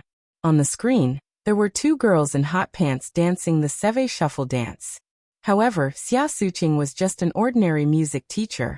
Because she had learned folk dance in art school, she was arranged to take dance classes. However, she wasn't a dance fanatic. She didn't know how to dance in her free time and didn't pay attention to the hot topics on the internet. After watching it, Xia Suqing shook her head. No, I haven't seen this dance before. What's it called again? You haven't heard of it? This dance is so popular now. Do you know Yang Huan and Guozi? Xia Suqing shook her head. Her other two best friends were still fighting over the phone to watch it. Then you're so special. After being ridiculed by her best friend, Xia Suqing realized that the dance was made popular by the two variety show hosts. No way. I think I've seen this dance before. It became popular overseas last month. At this moment, one of her best friends finally chimed in. I think it was a girl from our country who was the first to dance. My boyfriend, Danny, even asked me if this girl was a celebrity in our country. Xia Suqing's best friend was very bold. She found a handsome Spanish guy in Shanghai to be her boyfriend. However, their relationship lasted for half a year. Because Danny returned to China, their relationship ended. The gossipy women changed the topic. They were curious and eager to talk about Danny. In the evening, Xia Suqing returned home. There was one good thing about being single, and that was freedom. She took a comfortable bath to get rid of the tiredness accumulated from shopping with her best friend. Then she went to the kitchen and took out a small cucumber, a few small tomatoes, lettuce, dragon fruit, strawberries, bananas, and so on from the fridge. Because I happened to meet you, leaving behind footprints is beautiful. Xia Suqing hummed as she washed and cut the fruits and vegetables. She placed them in a large white glass bowl and poured yogurt over them. She stirred them briefly before carrying them back to the living room. Although she didn't need to lose weight, it was important for a woman to maintain her figure. Xia Suqing usually ate such a simple diet meal in the evening. It was nutritious and delicious. Xia Suqing put the glass bowl on the coffee table and turned on the TV to see if there were any interesting programs. After changing a few channels, Xia Suqing couldn't help but stop. The television was playing an indoor variety show, and a few guests were dancing with the host. Of course, the program had been recorded half a month ago. They had wanted to attract a lot of attention before the dance became popular in the country. However, they did not expect that Yang Huan and Guozi would lead the way and steal the limelight that originally belonged to them before their program was broadcast. Of course, on TV, the host from half a month ago was seriously introducing the origin of this dance. Yang Xia Suqing had just eaten a few mouthfuls of her yogurt salad when she heard the host's introduction. She couldn't help but stop eating. His daughter was the first to dance? Xia Suqing remembered what her best friend had said. The first person to dance this dance and win the global popularity was a little Chinese girl. Although Xia Suqing was past the age of chasing celebrities, she really liked Yang Yi and Murphy's songs. Therefore, the host's introduction stimulated her interest. Xia Suqing put down the glass bowl and picked up her phone to do some research. The internet was very convenient. It didn't take long for her to find the video of Shishi dancing on the Prada talk show. Shishi's dance was still inferior to the dance of the girl in hot pants that her best friend had shown Xia Suqing. This was not only because Shishi didn't have the hot figure and attractiveness of an adult girl, but also because Shishi was too young. Her coordination was not as good as other people's. However, Xia Suqing's focus was not on these. She was so surprised that she forgot to close her mouth. She held a piece of banana with a toothpick in the air, but she also forgot to eat it. This child, isn't it that? Xia Suqing patted her head in frustration. The name was at the tip of her tongue, but she forgot it. Fortunately, the video had a title. Xia Suqing connected it with her memory. Yes, it's Yang Shi. Xia Suqing recognized Shi and knew that she was a student in her dance interest class. There were many students in the dance interest class. Even though Xia Suqing was only in charge of teaching the younger children, there were still hundreds of children in her class who had signed up to learn dance. Even so, Xia Suqing still had a deep impression of Shishi. Shishi was beautiful and slim. She was a good material for learning to dance. This was only one of the reasons. The main reason was that Cici was one of the best among the 100 or so lower grade children who were learning to dance. As a teacher, of course, she likes smart and studious students. Xia Suqing was no exception. So she's Yang Yi and Murphy's child. I heard that there were celebrities' children among the students who entered this year. Reporters blocked the door, but the school covered up the news. I didn't expect her to be in my class. Xia Suqing sighed. However, looking at the video of Xishi's dance, Xia Suqing had a good idea. I can't tell anyone about this. In December, the school will hold an art competition. This is my trump card. It was late at night. In Wuhu district, at Lu Xiaoyu's house, Mama Lu called out to Lu Xiaoyu, who was sitting in front of the TV. Little fish, why aren't you writing in your diary? You're going to sleep after writing. After being called several times, Lu Xiaoyu reluctantly got up from the sofa. She pouted and complained. Shishi doesn't even need to write in her diary. Don't talk about Shishi all day. She's so smart. She can get 3 full marks. Are you as smart as her? Can you get a full mark? Mama Lu said mercilessly. Lu Xiaoyu opened her mouth, but in the end, she shook her head helplessly. That's right. We're just a clumsy bird that flies early. Hard work makes up for it. Mama Lu's tone softened and she said gently. Besides, you went to Shishi's house today. There must be a lot of interesting things. Don't you want to write them down? But I want to watch TV. Although Lu Xiaoyu complained, she obediently walked back to her room and took out the thick notebook that her father had specially prepared for her to write in. Lu Xiaoyu was similar to Yang Luoqi. Their parents liked to arrange for their children to go to tutoring classes in advance so that they could learn elementary school content in advance. Although Lu Xiaoyu still didn't get full marks in her exams, if she was tested on content that she hadn't learned before, her score might be higher than Shishi's. For example, in Chinese class, Shishi was still obediently learning pinyin and strokes from the teacher. However, Lu Xiaoyu could already write a lot of words. Writing in a diary was also a kind of exercise. Going to Shishi's house to play, she didn't know how to write Shishi's name. Mama Lu was right. Not only did Lu Xiaoyu have a lot of fun at Shishi's house today, but she also learned a lot of new things. After she started writing in her diary, Lu Xiaoyu concentrated on recalling. October 4th, Saturday. The weather is fine. Today, I went to Cece's house to play. Cece's house is very big and beautiful. However, Lon Xian's house is even bigger than mine. I like to go to their house to play. Cece has a big long Jinlu, she wrote it wrong, toy in her brother's room. It's so big, I like it very much. However, Cece said that hers is not big, and there are bigger ones. Lu Xiaoyu was talking about the large plush dolls that Shishi had prepared for Tong Tong's room. Those were all made by Yang Yi after he came back from Australia and bought a toy factory.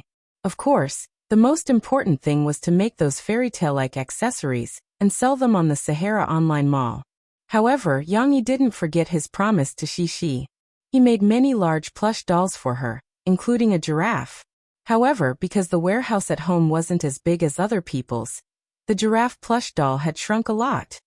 I have a lot of friends today, and I even got to know Cece's dog. It's called Bao Bao.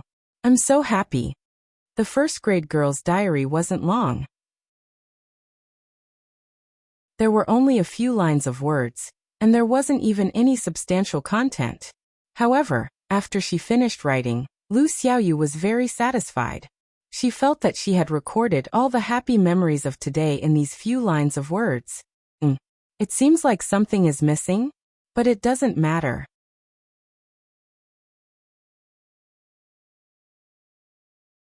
Chapter 874.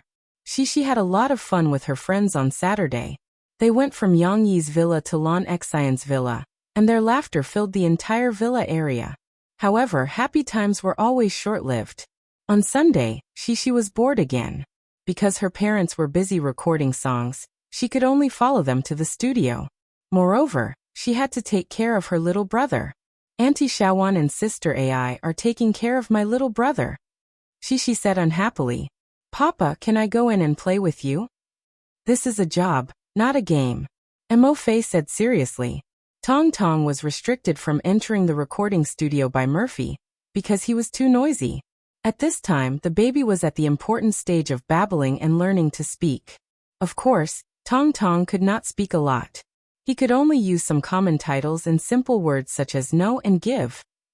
However, this did not prevent Tong Tong from trying to express his emotions. When he couldn't express himself, he would make a lot of noises, and his voice was extremely loud. Compared with Lan Xin's loud voice, it was not inferior.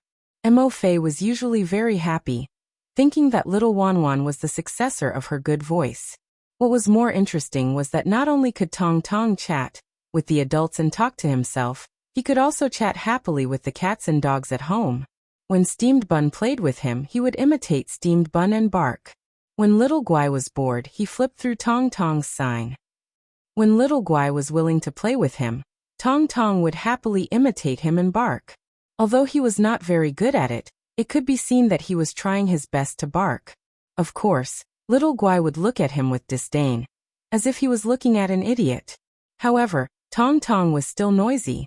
If they left him in the recording studio, even if he did not go into the soundproof room, he would still scream nonstop when he saw his parents.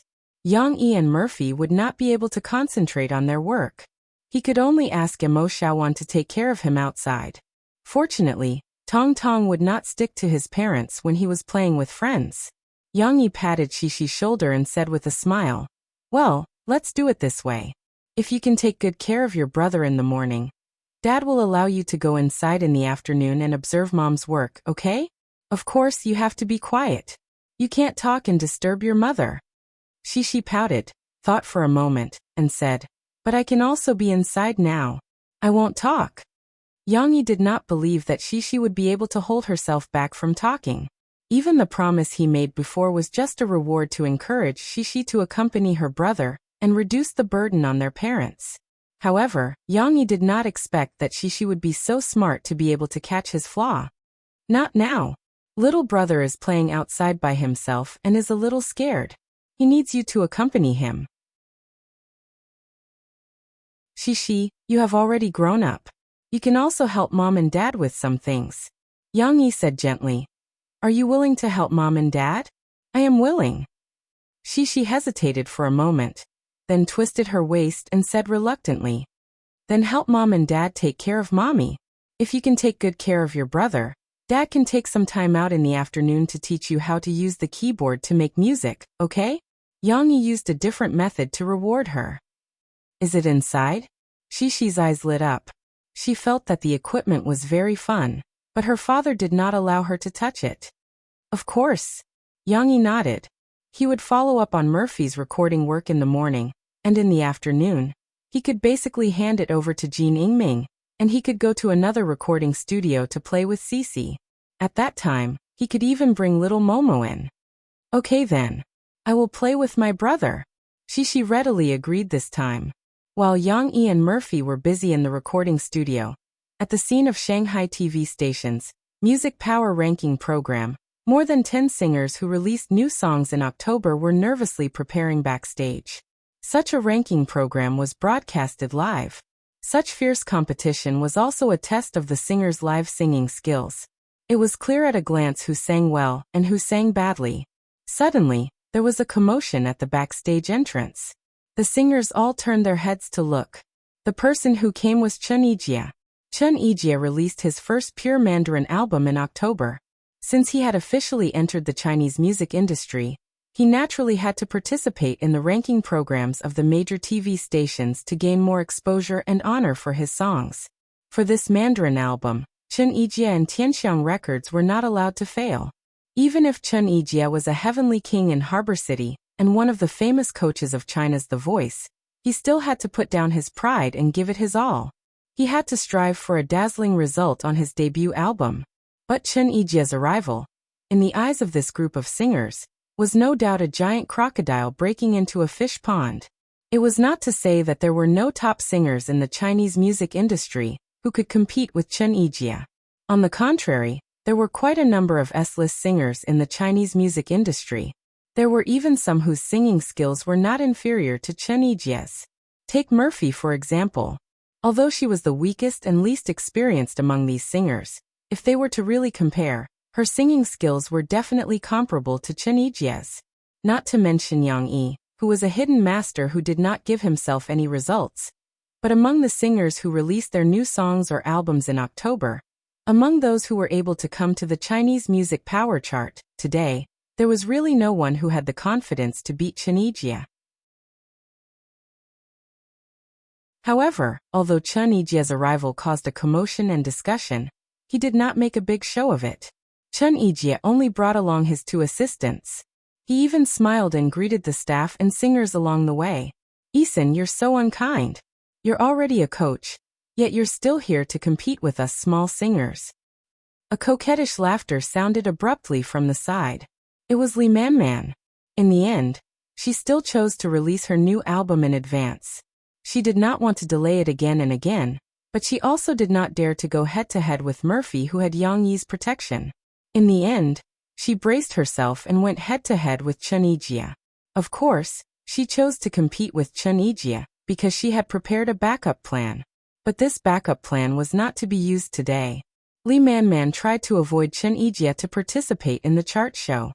But she did not expect Chun Ijia to have the time to come to Shanghai for the chart show when he was recording China's Voice in Beijing.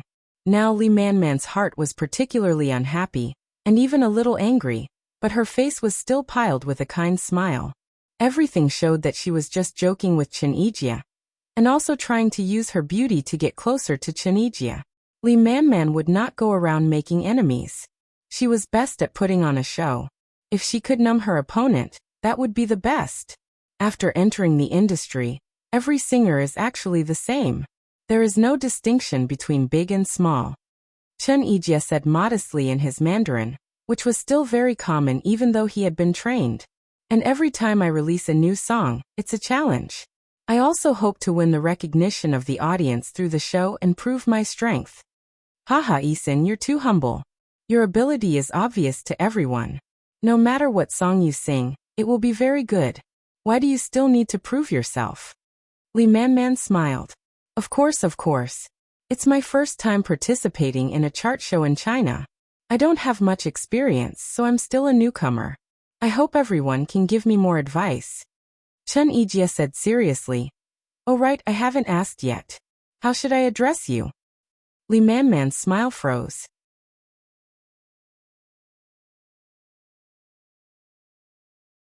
Chapter 875. It was already too much to say that he was a newbie.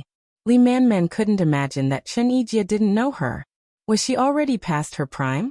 That shouldn't be the case. Even if Lee Man Man was still one step away from becoming a song queen, her fame was still maintained at the forefront of the first-line singers through variety shows and various kinds of hype in the past 2 years. Ordinary singers had to respectfully call her Sister Man Man when they saw her. How could Chun Ijia ignore her? Lee Man Man's smile was a little stiff. Chun Ijia was very innocent. He was actually a very pure singer. He didn't watch variety shows at all. At most, he would participate in variety shows and he would temporarily look for information to make up for it. Not to mention the variety shows in the mainland. Wasn't it normal that he didn't know Lee Man Man? What's more, Lee Man Man's songs were very ordinary.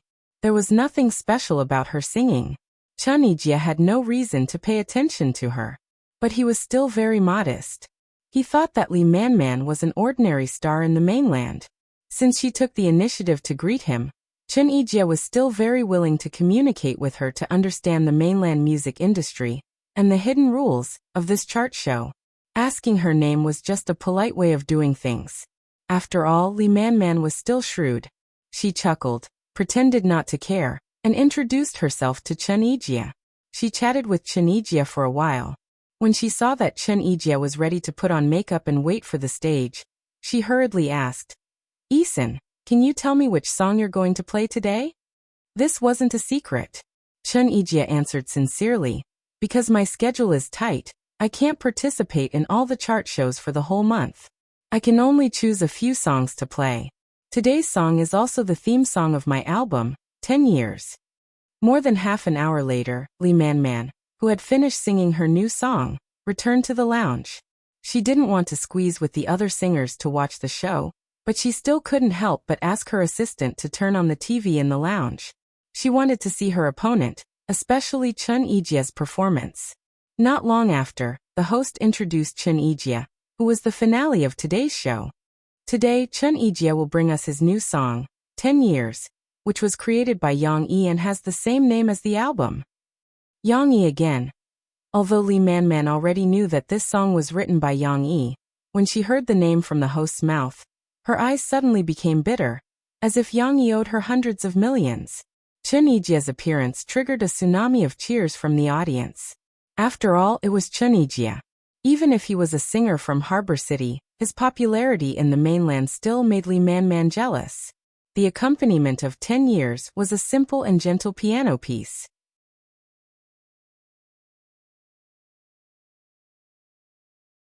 A good person like him should have found someone who loves him again, right?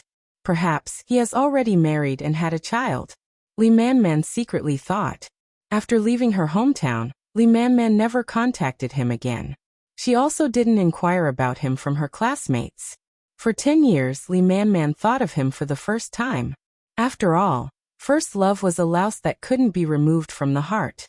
It was the most beautiful existence in her memory. Lee Man couldn't deny that after so many years, this relationship was still the most beautiful. Not to mention, her feelings were completely out of her control, and it was difficult to talk about it. I was willing to go back to the past. Would he still accept me? Lee Man couldn't help but think. But soon she gently smiled bitterly. She couldn't go back to the past. Not to mention that he wasn't with someone else now.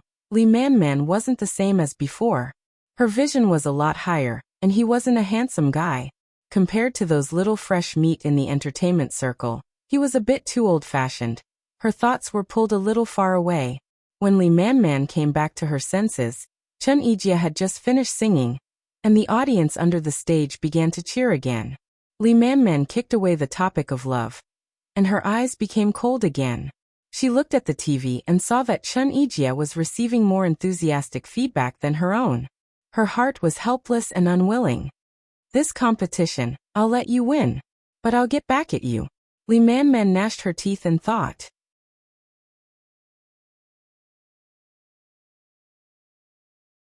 Chapter 876. When they returned to the Phoebe studio, the conference room next to the recording studio had been emptied out. Only a sofa and 2 small tables were left. The room had been meticulously decorated and had become a qualified resting room for mother and baby. After all, this was Yang Yi and Murphy's studio. They could do whatever they wanted.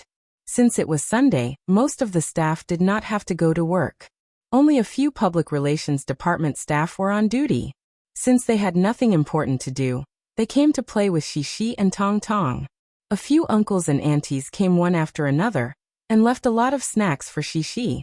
I like to eat little biscuits, little biscuits. Little biscuits, fragrant and delicious, one bite at a time, one bite at a time.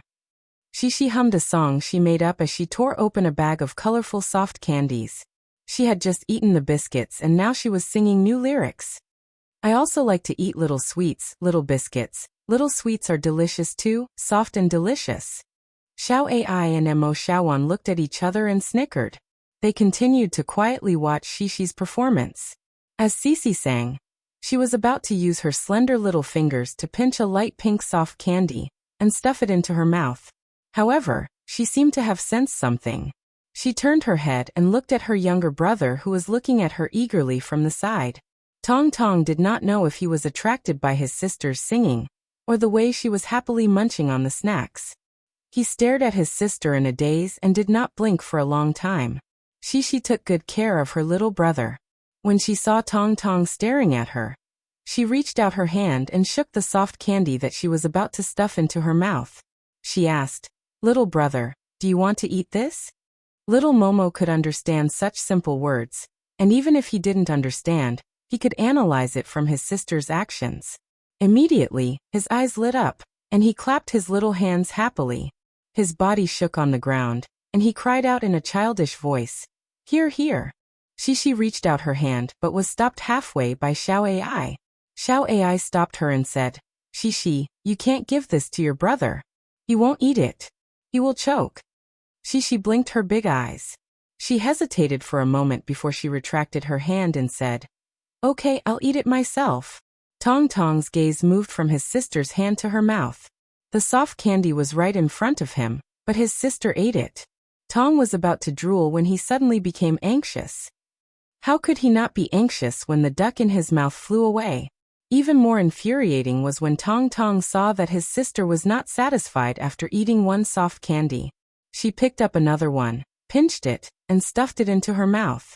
As she chewed, she muttered, "It's delicious. It's super delicious. It's soft, bouncy, and sweet." She was just expressing her emotions. However, to Tong Tong, this was tantamount to a critical hit. Little Paiwan pouted and was about to cry from being wronged. Xiao Ai and Mo Xiaowan hurriedly comforted him. Tong Tong really burst into tears. Tears and snot flowed down his face. He was so sad that he staggered and pointed at his sister, as though he was complaining that his sister did not give him anything good to eat. She saw her brother crying and quickly explained, "It's not that I don't want to give you anything. You can't eat it. How about I give you some biscuits?" She picked out the best biscuits from the pile of snacks left by her uncles and aunties. She was going to tear them open and give them to Tong Tong, but she was stopped by Xiao Ai. "You can't give him any biscuits either." "Then what can little brother eat?" She asked in confusion. Before Xiao Ai could answer, she already had an answer. She remembered how her parents usually coaxed her brother. She said, "Sister Xiao Ai, give little brother some milk. He won't cry if he drinks milk." Shishi's method worked. After a while, they finally coaxed Tong Tong with milk. "He's so easy to coax," Xiao Ai muttered to Mo Xiaowan. "It seems that mommy will also be a foodie in the future. She cries for food and stops crying for food." Mo Xiaowan giggled at her. "You can't talk about my brother like that." Shishi jumped up and protested. Okay, I won't talk about him." Xiao Ai waved her hand happily. Without her uncles and aunties coming to visit, Shishi felt a little bored. She decided to play with her brother for a while. The little girl took out some toys that she put in the studio and sat beside Tong Tong excitedly. "Little brother, let's play house, okay?" "Do." Tong Tong pouted his little mouth and mumbled something excitedly. Sisi took it that he agreed. She happily set up the toy table and placed a small teacup on it. There was also a teapot on the ground beside it. Here. Tong Tong was interested in the plastic teapot. He shouted and reached for the teapot. However, Sisi was one step ahead of him. She took the small teapot and handed him a small umbrella with a long handle. She said, "Brother, you are a guest and I am Papa. You said that you would come to my house as a guest." Little Swan and I was not picky. He grabbed the umbrella with both hands and fiddled with it with interest. Then he made a series of sounds to his sister. "Okay, you can come to my house. Come at 10 o'clock in the morning. I'm at home. Moreover, I've already brewed the tea." Sisi actually continued to hold the teapot and cheerfully said, "Sister woo." Tong Tong did not know what she was talking about. Anyway, he felt that his sister was talking to him, so he responded excitedly. "Don't call me sister. You have to call me Shishi." "Oh, it doesn't matter. You are a guest, so you have to knock on the door first." Shishi reached out and grabbed Tong Tong's little hand. She raised it and shook it a little before letting go. "Okay, please come in." Shishi made up her own scene and made an inviting gesture. Tong Tong was very cooperative. He continued to wave the umbrella and talk with his sister. "It was raining when you came. It must be very cold. My tea is ready. Let me pour a cup for you." Shishi picked up the small teapot and poured tea into the teacup. Then she handed the teacup to Tong Tong. Little Minghui grabbed the teacup in one hand and the umbrella in the other. It twisted and turned excitedly, and finally both of its hands were raised high in the air. "Cheers. I'll drink with you too." Sisi seemed to have understood her brother's meaning. She also picked up the other teacup and raised it with a big smile. Xiao Ai and Mo Xiaowan watched the entire process with their mouths agape. Finally, they looked at each other as the two little guys cried out excitedly. "Do you understand what they are talking about?" Mo Xiaowan asked. She did not know whether to laugh or cry. "I can understand what Sisi is saying, but Mommy, I don't know what he's saying at all." Xiao Ai smiled bitterly. Mo Xiaowan interrupted Shishi and asked, "Shishi, do you understand what Mommy is talking about?" Shishi giggled and said, "I know. My brother said that it's too good. He said that I like your tea very much." "Is that so?" Mo Xiaowan and Xiao Ai felt like their intelligence had been hit. Tong Tong was a little unhappy that his sister's attention was taken away. He anxiously shouted, "Sister Lilia, My brother said that he wants to play with me. She translated seriously. We know that. You guys play. Mo Shawan smiled bitterly and waved her hand. Halfway through, Yang Yi came out of the bathroom and took a look at Shi and Tong Tong. Yang Yi did not expect to see Shi and Tong Tong playing in full swing. Did Murphy say yesterday that Shi is starting to play with her brother? Yang Yi thought to himself. Shi also saw her father. However, this time, before her father could speak, Shi ran over happily and pushed her father out. She said, Papa, I don't want to play with you. I want to play with my brother. Yang Yi was pushed out by his daughter with a confused look on his face. He returned to the recording studio in confusion. She said that she wants to play with her brother more. She doesn't need to go to the recording studio in the afternoon. Yang Yi said to Murphy, not knowing whether to laugh or cry. Isn't that good? She can accompany her brother and not disturb our work. Murphy was happy. At this moment, she was also happy. Great, my brother is willing to play house with me. She did not know that her brother was so interesting. Not only could he play with her, but he could also be manipulated by her. Tong Tong could even make her wear a small flower hat and clip Shishi's hair clip to dress up as a baby girl. Such a cooperative playmate who could communicate smoothly. Where could she find another one?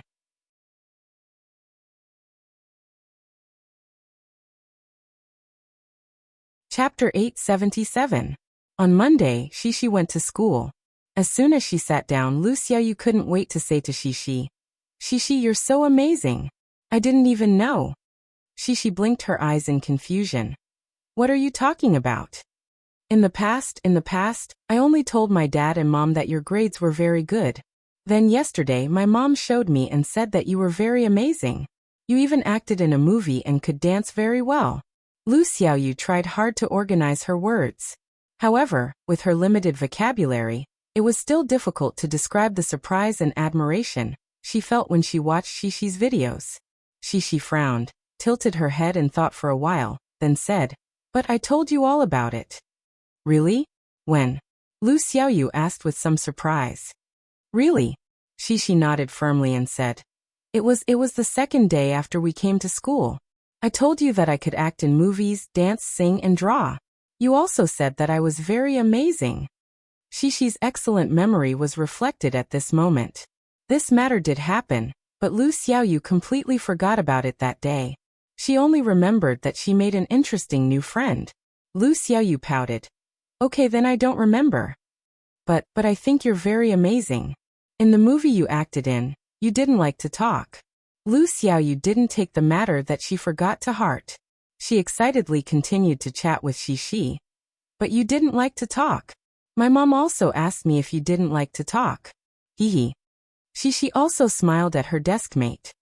Hee, because it's a movie, my papa said that Wang Mai doesn't like to talk. By the way, Sister Xiaowei doesn't like to talk either. Shishi's train of thought went astray. The silent Sister Xiaowei popped up in her mind, and she immediately understood where her sense of familiarity came from. It was also because of this similar experience that Shishi felt like she could understand this Sister Xiaowei, and she became more and more interested in her. Who's Sister Xiaowei? Lu Xiaoyu was confused. Do you still act in movies? No, not really. I also acted in a movie. Chichi and I. When you went to my house to play, the others all acted in a movie together. However, it was very, very short. As Cici spoke, she returned to the main topic. You've all acted in movies before? Lu Xiaoyu was envious. Yes. Shishi nodded. But Xin doesn't like to act in movies. I also want to have fun like you. I also want to act in movies with you. Lu Xiaoyu said enviously. Her parents didn't teach her to say this. Lu Xiaoyu just felt that her good friends all went to act in movies, but she didn't follow. She always felt like she was left behind. Do you also like to act in movies? Shishi didn't think so thoroughly. She was kind and started from her own thoughts. She said to Lu Xiaoyu with concern, I also like to act in movies, but my papa hasn't acted in movies for a long time, so I can't act in movies with him. Shishi thought that she could only play with her father. But my papa should still act in movies. Next time, if there's a chance next time, I'll ask my papa and ask him to let you act in movies too, Shishi said enthusiastically. Okay then. Shishi, you're so nice. Lu Xiaoyu said happily. But I actually want to ask, can I still go to your house to play next time? Your house is super fun. This was the question that Lu Xiaoyu had been holding back for the whole weekend. The so-called wanting to act in movies was just a temporary idea. Maybe she would forget about it in the afternoon. Of course you can. Shishi smiled and said. I like to play with you. I like you. Qiqi Zhaoyu and Chen Shiyan all come to my house to play. It's very fun. Hey, why isn't Xian Air here? Lu Xiaoyu asked in surprise. She's my neighbor. We often play together, but you rarely come here. Shishi explained. Oh right. I forgot, hee. The two little girls looked at each other again and laughed. Shishi still had a lot to say. For example, she now liked to play house with her brother. There were too many interesting things that she could share with Lu Xiaoyu. But the morning reading class was about to start, so Shishi could only regretfully wait until she was free. After several rounds of chart hits, the song 10 Years reached the top of the new best-selling song list without any accident. The speed of its climb to the top was a bit shocking, but it was not unexpected. After all, the singer who sang this song was Chen Yijie, and this song was written by Yang Yi. It received a lot of attention from the first day of its release. Although this was the first time that Chen Yijie had hit the best-selling music list in the mainland, his strength was obvious to all. It was only a matter of time before he reached the top. This news naturally grabbed the headlines of many entertainment media. The dragon crossing the river is not simple. Chen Yijie, the god of songs in Hong Kong, reached the top in the mainland. Chen Yijie, my question is not whether I can get the first place, but how long can I stay at the top? Chen Yijie's 10 years, countless frustrated people cry. Lin Qitian praises Chen Yijie's new song. 10 years is the best song of the year. The media not only exclaimed and praised, but in these headlines there was also an undercurrent, stirring up some sensitive nerves. The decline of mainland musicians? Hong Kong artist Chen Yijie is lonely and seeking failure. This is not a mistake. Chen Yijie sounds the horn for Hong Kong artists to enter the Chinese music industry? There is no way out for Hong Kong music. The four gods of songs in Hong Kong have fled. Of course, these reports were not able to cause too much of a storm for the time being, but there was indeed a storm brewing silently. Now, the public was more concerned about the critics' evaluation of the song. Interestingly, almost most of the critics gave Chen Yijie high marks, but their evaluation of the song was mixed. Some felt that the song was written with sincere feelings, the melody was beautiful and simple, and it was a rare high-quality song. Some felt that the song was ordinary and lacked high-pitched changes in the melody, but Chen Yijie's perfect interpretation made the song amazing. The music review of the well-known music critic, Li Shijian, received the most spread and likes. He recognized the song very much and even put forward the point that we should combine the lyrics and the singer's skills to evaluate a song, not separate them. However, after praising 10 years in the beginning, Li Shijian said in the end, I like the song 10 years very much, but I don't think it is the best song of the year. In Chen Yijie's own album, there are many excellent works, such as Teacher Yan Changjiang's Passerby, and another song written by Yang Yi for Chen Yijie, Red Rose. These songs are not necessarily worse than 10 years. Li Shijian's words were obviously a refutation of Lin Qitian and Chen Yijie's mutual commercial praise. Especially Red Rose. The lyrics of this song have a special appeal that makes people's hearts throb, and it also uses a lot of complicated phrasing skills. We will talk about these in detail in the next music review, but just comparing these two songs, it's hard for me to say which one I like better. Moreover, don't forget in November, Murphy has a new album to release. This album is also made by the music genius Yang Yi himself. There are 12 songs competing with 10 years. It's too hasty to say that 10 years is the best song of the year. Regardless of whether he refuted Lin Qitian or not, looking at his music review, it can be seen that Li Shijian has become Yang Yi's hardcore fan.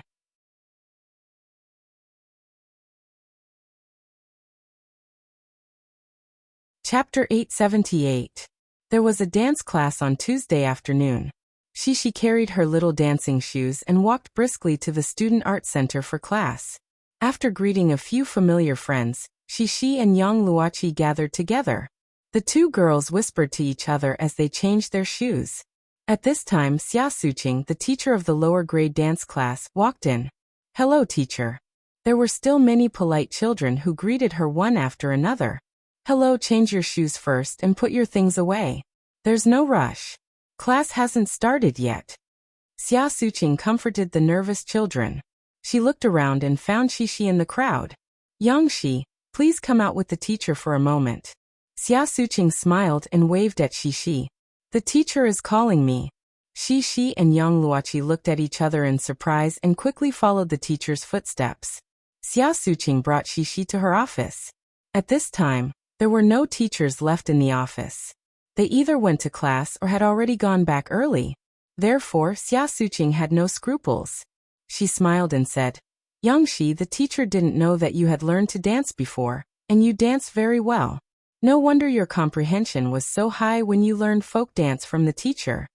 Shi looked at her in confusion. She didn't know what the teacher wanted to say. "The teacher only saw the video of you dancing this dance this weekend." Xia Suqing danced the basic steps of the Seve shuffle dance on the spot. Shi understood this time. She smiled shyly at the teacher. "He, teacher Xia, I danced it." Xia Suqing didn't beat around the bush. She went straight to the point and said, "Young Shi, since you can dance so well, our school will have a dance competition in December. Can the teacher sign you up?" Competition? Shi's gaze shifted back from a piece of art at the side. She had accidentally spaced out just now and asked in a daze. "Yes, it's a competition where all the kids in school who like to dance compete together. Of course, it's also divided into lower grades and upper grades. You'll compete with your classmates from the first, second, and third grades to see who can dance the best." Xia Suqing smiled as she continued, "If you agree, I'm prepared to combine the dance that you performed on the video with the folk dance that we're learning and rearrange it before submitting it to the competition." This time, Shi listened carefully and understood what the teacher meant. "A dancing competition?" Shi asked in surprise. "Teacher Xia, will there be a great prize?" Shi was not a competitive child. However, she was still very interested in competitions because her concept of competitions was limited to the handicraft competition she had participated in during the parent-child activities in kindergarten. She always felt that there was a possibility of winning a prize by participating in a competition. Shi was not a collector of rankings. She only liked to collect prizes. Even if it was just a little red flower, it would be fine. "Yes, if you win there will be a prize." Xia Suqing nodded and said hesitantly. Xia Suqing found it hard to say because she remembered that the prizes for the first, second, third, and even the winner's prizes were all notebooks. Notebooks of different specifications. At most the top 3 would get a certificate as a souvenir. Okay then. I want to participate. I want a prize." Shi replied energetically. Xia Suqing breathed a sigh of relief and smiled. Shi was willing to participate in the competition, and she signed up as Shi's instructor. If Shi got a good result, she as the dance teacher would also benefit from it. Although Xia Suqing was indeed a little selfish, she was not selfish. She just wanted to get a good result, so that she could get a higher bonus at the end of the year. If she could get a higher salary, that would be great. After returning home, Murphy heard Yang Yi relay Shi's words and asked in surprise, "You're going to participate in the school's dance competition?" Shi had just jumped onto the sofa to play with her brother. When she heard her mother's question, she was leaning her head against the back of the sofa and kicking her little feet on the soft sofa. She held her belly and stuck out her little butt. After a while, she rolled over and looked at her mother with her fluffy hair. She smiled and said, "Yes. My baby is also participating in the competition." Murphy walked over and hugged Shi intimately. She kissed her on the forehead and said with some emotion, "Time flies. When I was young, I also participated in the competition. It feels like it was only yesterday, and now it's your turn." "Mom also participated in the competition?" Shi asked curiously. "Yes, about the same as you. Mom was still in the United States at that time. When she was young, she participated in many competitions, such as dancing, singing, and playing the violin. She even appeared on TV because of it, but it was only on a small local TV station. Murphy smiled. Mom is so amazing. She looked at her mother in surprise. Mom, do you have a lot of awards? Not a lot, hee. I just put a cabinet in your grandpa's house. Murphy said proudly. I forgot to show it to you when I went back last time. I won a lot of awards too. She was envious. It doesn't matter if you don't get an award. The competition is about participation. Don't put too much pressure on yourself. Yang Yi walked over and glanced at Murphy. He said in a reproachful tone. Mom, don't mislead Shi. What's the point of participating in so many competitions? Murphy didn't care about Yang Yi's reproach. She even winked at Shi and whispered in Shi's ear. Papa is unhappy. I'll show it to you when we go to Grandpa's house next time. Okay. Cece's eyes curved into crescents as she smiled. By the way, Shi, when is your competition? Murphy asked with interest. Mom is going to watch and cheer for you. Murphy even waved her fist, which made Shi excited. Teacher Xia said that it's December, but I don't know when. Shi recalled and said, I'll ask the teacher tomorrow. There was a dance class tomorrow. December? Murphy hesitated. She would be busy in December because she would release a new album at the end of November. December was the intensive promotion period. However, Murphy saw Shi's expectant eyes. She touched her head and said with a smile, Well, Mom will go. You go and ask the teacher first to confirm when the competition is. Mom asked Aunt Xiaowan to arrange the time, so that we can watch your competition on this day. Okay. Mom and Papa will come to watch my competition. She danced with joy. Dad will definitely go. You can rest assured. Although Yang Yi didn't want Shi to participate in too many competitions, he still wanted to watch his daughter's competition. At this time he solemnly promised.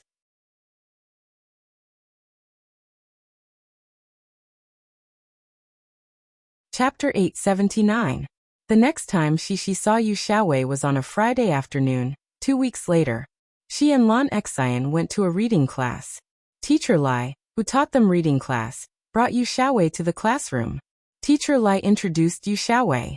When she said that Yu Xiaowei was one of the best students in the 3rd grade, and that she won 2nd place in the recitation competition last semester, Shi and many of the 1st grade children exclaimed in admiration of this senior sister. Most of the children who came to the reading class were serious about their studies. How could the naughty children sit down obediently to read? She's really amazing. She couldn't help but violate the rules and whispered to Lan Xian. What's so amazing about her? She can get 2nd place without saying anything. If I go up, I can definitely get 1st place. Lan Xian said confidently. But. She wanted to refute, but she found that she didn't know how to refute. It seems like Lan Xian made a lot of sense. However, very quickly, Teacher Lai encouraged Yu Xiaowei to perform a poem recitation for everyone. The word reading, if you break it down, the first word is to read, which means to look with your eyes, and the second word is to read, which means to read with your mouth. Teacher Lai also talked about a lot of principles. The ancients said that if a book is read 100 times, its meaning will be revealed. Now many children can't recognize many words and can't understand the meaning of complex sentences. But it doesn't matter. Follow me and read it out loud. Read it a few times and you will naturally understand its meaning. You will also be able to recognize more words. Although this was a bit far-fetched, it wasn't without reason. In the reading class now, the teacher still led the children to read aloud. They couldn't let the 1st grade children, who didn't know how to read too complicated books, right? Under the gaze of the junior brothers and sisters, Yu Xiaowei didn't appear to be nervous. However, her gaze was a bit downcast. She glanced at her shoes and didn't look at the other children. She didn't show any intention of joining in. After Teacher Lai's encouragement, Yu Xiaowei finally opened her mouth and read. The reeds are green, the white dew is frost. The so-called love is on the other side of the water. The Book of Songs? Yu Xiaowei's recitation was not bad. When she was reciting, she seemed to have temporarily come out of a lonely world. Not only was her voice full of emotion, but she was also like an old pedant, slightly shaking her head as she recited. Although Yu Xiaowei recited the poem very smoothly, in reality, she had only followed the recitation teacher and memorized it by rote. She was only using it for the competition. She did not have the ability to write the entire poem from memory. Then again, this poem was something that even adults could recite without thinking, much less children. If they were really asked to write it down from memory, it was likely that a large number of them would be at a loss. But even so, Yu Xiaowei's rhythmic recitation, her bright voice, and her complex poem still managed to intimidate these inexperienced first graders.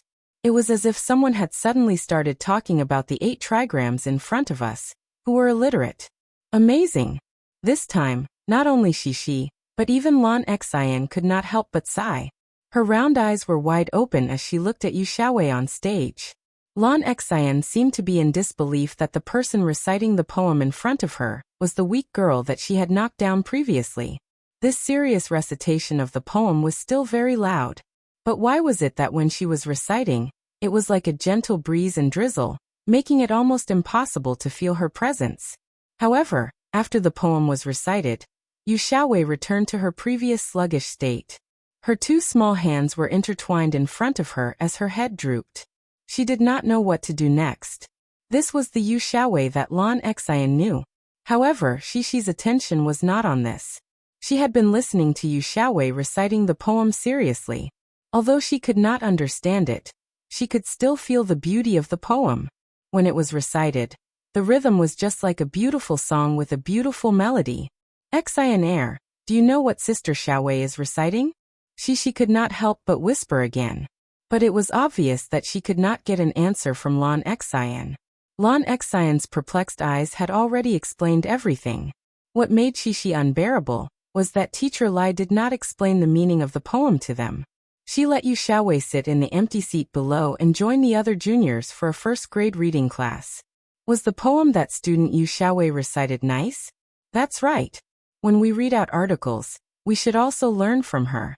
We should not read for the sake of reading. We should add some emotional content to it. This way, it will be easier for us to understand the meaning of these articles. Alright. Next, please turn to page 38. Today we will read this modern poem together. Teacher Lai continued with her class, but Shishi sat in her seat. She was tormented by her own curiosity, as if 100 claws were scratching her heart.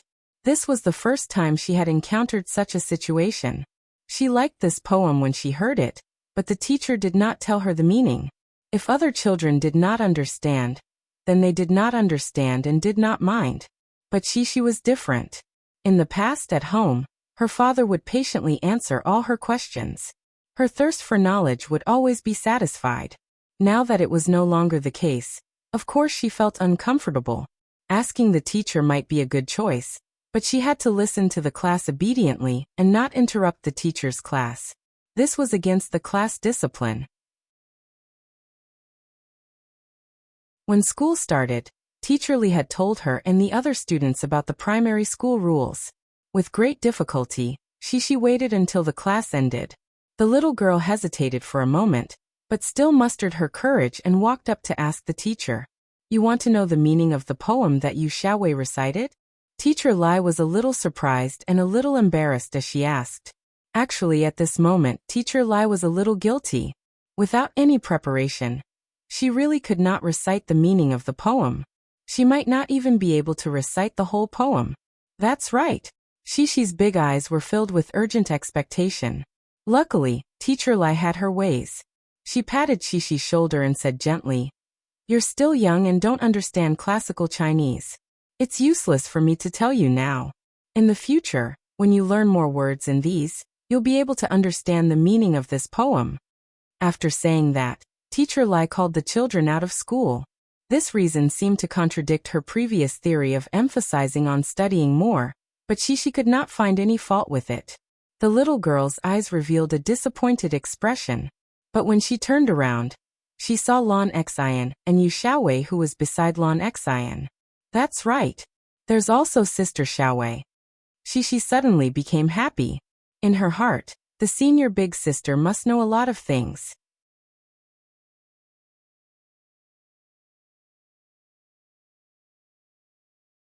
Chapter 880.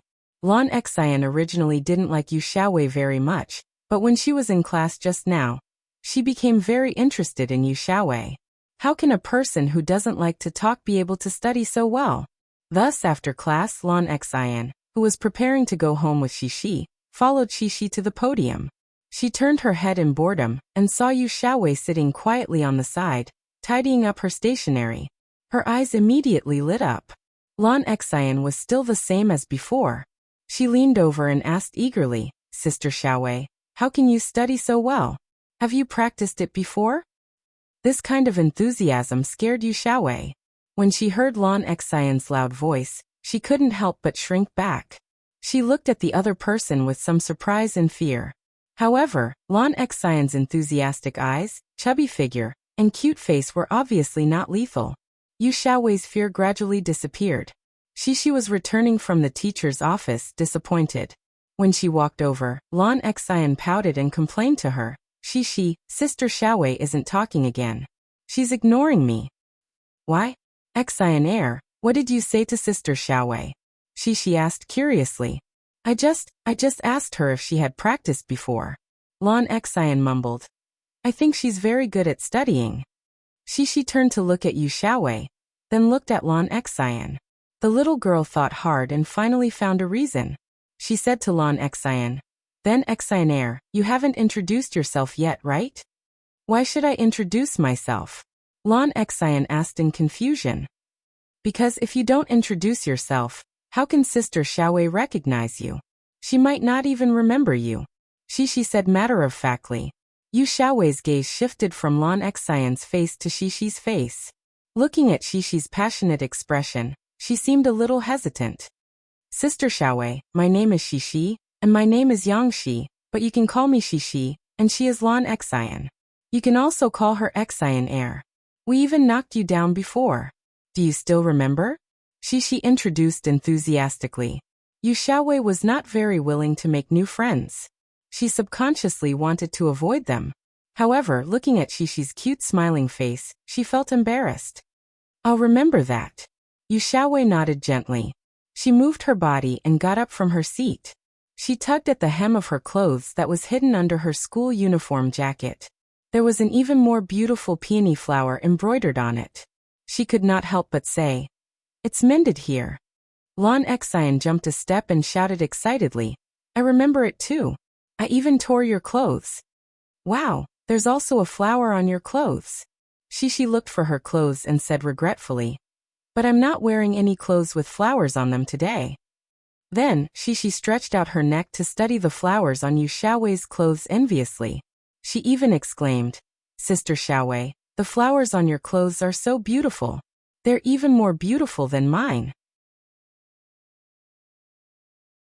Shishi's approach made Yu Xiaowei a little uncomfortable. She was used to keeping a distance from others. However, Shishi's praise made her unable to help but feel happy. "This was made by my mom." Yu Xiaowei puffed out her small chest and whispered, "Your mom is amazing," Shishi said. Lan Xian also echoed from the side. Because of a flower, Yu Xiaowei finally got closer to Shishi. At least, she was not as unwilling to talk as before, although she was still a little wary and didn't talk much. "Sister Xiaowei, just now Xian asked you if you've practiced reading." Shishi had a good memory and did not forget about Lan Xian. Lan Xian had forgotten about it herself. At this moment she nodded vigorously and said, Yes. I asked. I took a recitation class. The teacher taught me." Yu Xiaowei answered simply. "I see. Now it's my turn to ask questions." Shishi said excitedly, "Sister Xiaowei, what you recited just now was what you recited in class. What did it mean?" "I thought it was very good, but I didn't understand." In fact, Yu Xiaowei refused to continue answering questions in her heart. She was not a question-answering machine, and did not want to talk too much. However, when she saw Shishi's big watery eyes, she could not bring herself to refuse. The teacher said that the poem was written a long time ago. At that time, people still used classical Chinese. Then I didn't understand the meaning. I will understand it in the future. Yu Xiaowei hesitated for a moment and said it. You're already in the 3rd grade. You still don't understand? Lan Xian asked. Yu Xiaowei shook her head and said, the teacher said that I will learn it when I grow up. Then I will understand its meaning. Yu Xiaowei was different from Xixi. She did not have a strong desire for knowledge. Moreover, she was not the kind of child who liked to ask questions. She would only listen to what the teacher said. Well, Sister Xiaowei, you don't even know. Xixi was a little regretful. I'm sorry. Yu Xiaowei felt guilty for not being able to help. Don't say sorry. Xixi took the initiative to take Yu Xiaowei's hand and said with a smile, just now, Teacher Lai also said the same thing to me. He said that I will understand when I grow up. Yu Xiaowei was flattered when Cici held her hand. She didn't know what to do with Cici's enthusiasm. Therefore Yu Xiaowei stood there in a daze, looking down at her hand that was held by Xixi. Xixi said in a clear voice, however, I can ask my papa. My papa knows a lot of things. He must know what it means. After I ask my papa, I will tell Sister Xiaowei what you mean. When Yu Xiaowei heard Xixi's words, she could not help but raise her head and look at Xixi. She saw the sincerity in Xixi's eyes and did not know how to respond. Aya, who cares what it means? Lan Xian shouted. It's so boring. Lan Xian was not interested in understanding the meaning of the poem. Although it sounded good, it was also very profound. Miss Lan already felt that it was very tiring to listen to classes and study. How could she have time to care about other things? No, my papa said that if you don't understand, you have to ask. You can't pretend to understand. Xixi put down Yu Xiaowei's hand and turned to Lan Xian, and said seriously, okay then you tell Sister Xiaowei. However, you don't know Sister Xiaowei. Where are you going to find her? Lan Xian was quite smart in some aspects. Right, Sister Xiaowei, where do you go to class? Xixi said. Xian and I are both in the 1st grade class 3. Yu Xiaowei was influenced by Xixi and Lan Xian's positive emotions and blurted out, I am in the 3rd grade class 6. She really said a lot today. Usually, when she interacted with her classmates, she did not say so much for 3 days.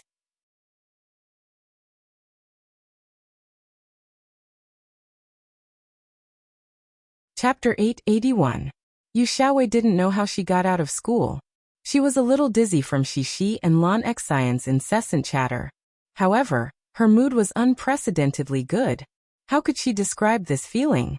It was as if a tightly shut window had been quietly opened by a small crack.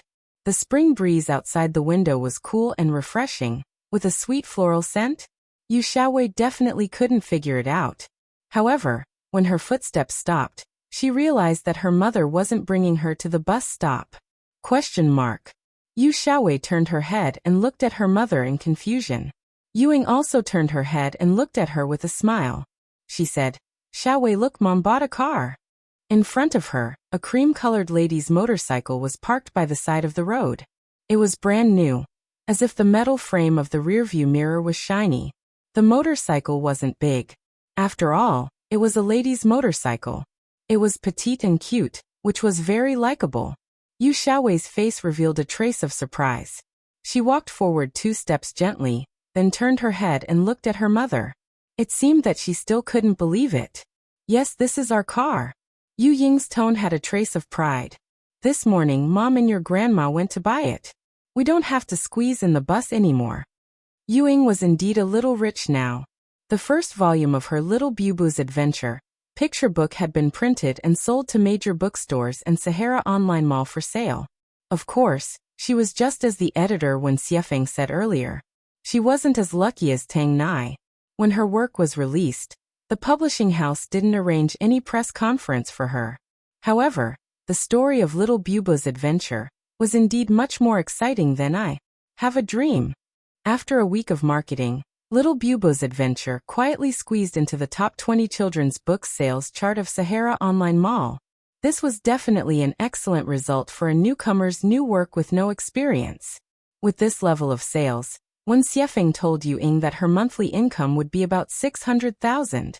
This was only the income from Sahara Online Mall. When she heard the news yesterday, Ewing couldn't believe her ears. Her dream had just started, and she had already exceeded her expectations. One had to know that her initial desire was to earn a few $100,000, or even a few $1 million from a single book. But now, it seemed that her book, this series of picture books, a total of 4 books, would bring her more than a few $1 million in profit. Ewing didn't dare to think about it any further. She was afraid that it was just a bubble that would burst with a single poke. Of course, the settlement of the publishing house was also once a month. Ewing's first month's income and how much she would receive after tax would only be known next month. However, she could still use her previous savings to buy a means of transportation for her family. It could also be considered as a reward for her hard work for so long. By the way, Ewing was still working at the restaurant. Although she had officially resigned, she still had to finish it this month. Not to mention that her 1-month salary was not even a fraction of the money she earned in the Sahara Online Mall. Ewing was afraid of being poor. Even if she made a lot of money, she would not be reluctant to give up a small amount, let alone her 1-month salary. Besides, she also wanted to finish it well. She had to hand over to the new lobby manager and not delay the operation of the restaurant. After all, the previous owner and staff of the restaurant were really good to her. Ewing saw her daughter's surprised look and smiled. She unlocked the door and got on the car. Then, she patted the seat in front of her and asked Yu Xiaowei to get on the car. She also intimately put on the helmet for her. Ewing specially bought a children's motorcycle helmet for Yu Xiaowei. It was bright yellow and had the pattern of Yu Xiaowei's favorite cat on it. Pink was also good, but Ewing felt that bright yellow was brighter and could give people a positive influence. "Do you like it?" Ewing asked with a smile as she buttoned the helmet for her daughter. "I like it very much." Yu Xiaowei's head was buckled in the helmet as she replied in a muffled voice. Ewing was a little surprised. She didn't expect her daughter to speak outside. She thought that Yu Xiaowei nodding was already good enough. Of course, Ewing didn't think too much about it. She was just happy for her daughter's response. "That's good. Our life will get better and better in the future." Ewing happily hugged her daughter's body and said softly, "Bargaining meal by Lu. By Lu."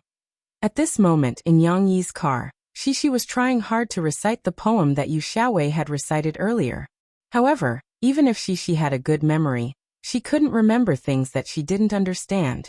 Lan Xian sat next to her and also tried hard to correct Shishi's mistakes. "It's not bargaining, it's jia jia. It's jia jia Shishi he jia jia Shishi." Lan Xian had a particularly deep impression of the second paragraph.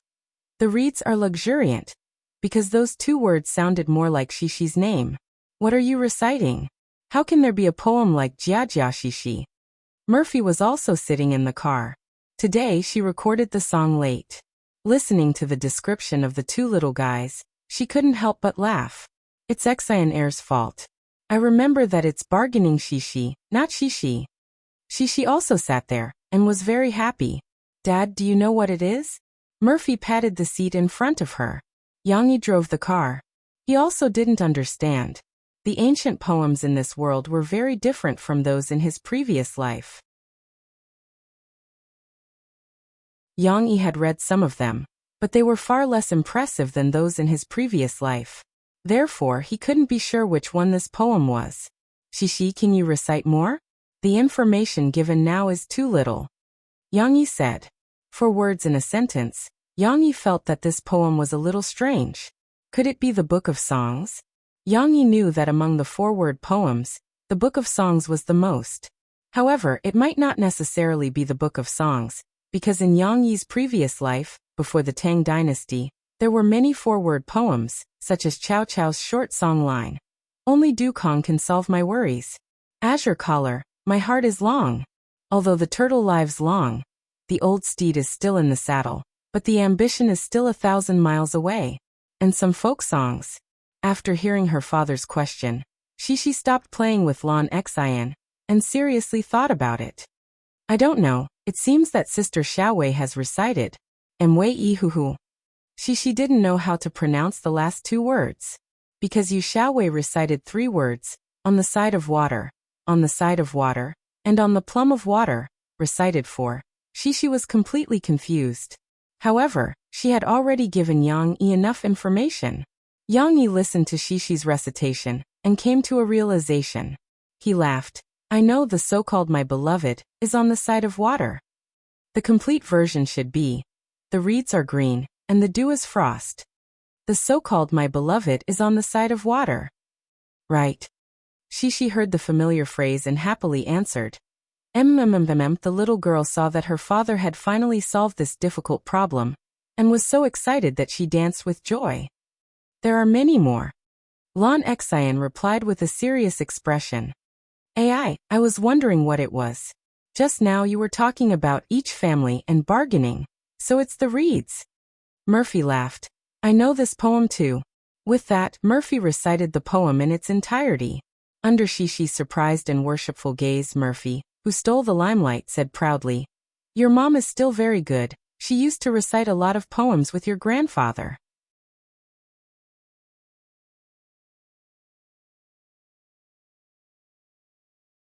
Chapter 882. Although Yang Yi didn't know anything at the beginning, his education of Shishi was still considered pretty good. While he did everything himself, he was also good at learning. He combined various educational concepts to encourage Shishi to be more tolerant in learning and experiencing the splendor of different cultures. This kind of education method could be said to be very modern. However, it wasn't without its shortcomings. For example, his education of Shishi rarely involved traditional Chinese culture. Other children could recite poems at the age of 3. For example, Nan Zhaoyu. Although this little boy was shy, he could definitely be called a top student when it came to poetry and painting. However, even though Shishi could speak many foreign languages fluently, she couldn't recite many ancient poems.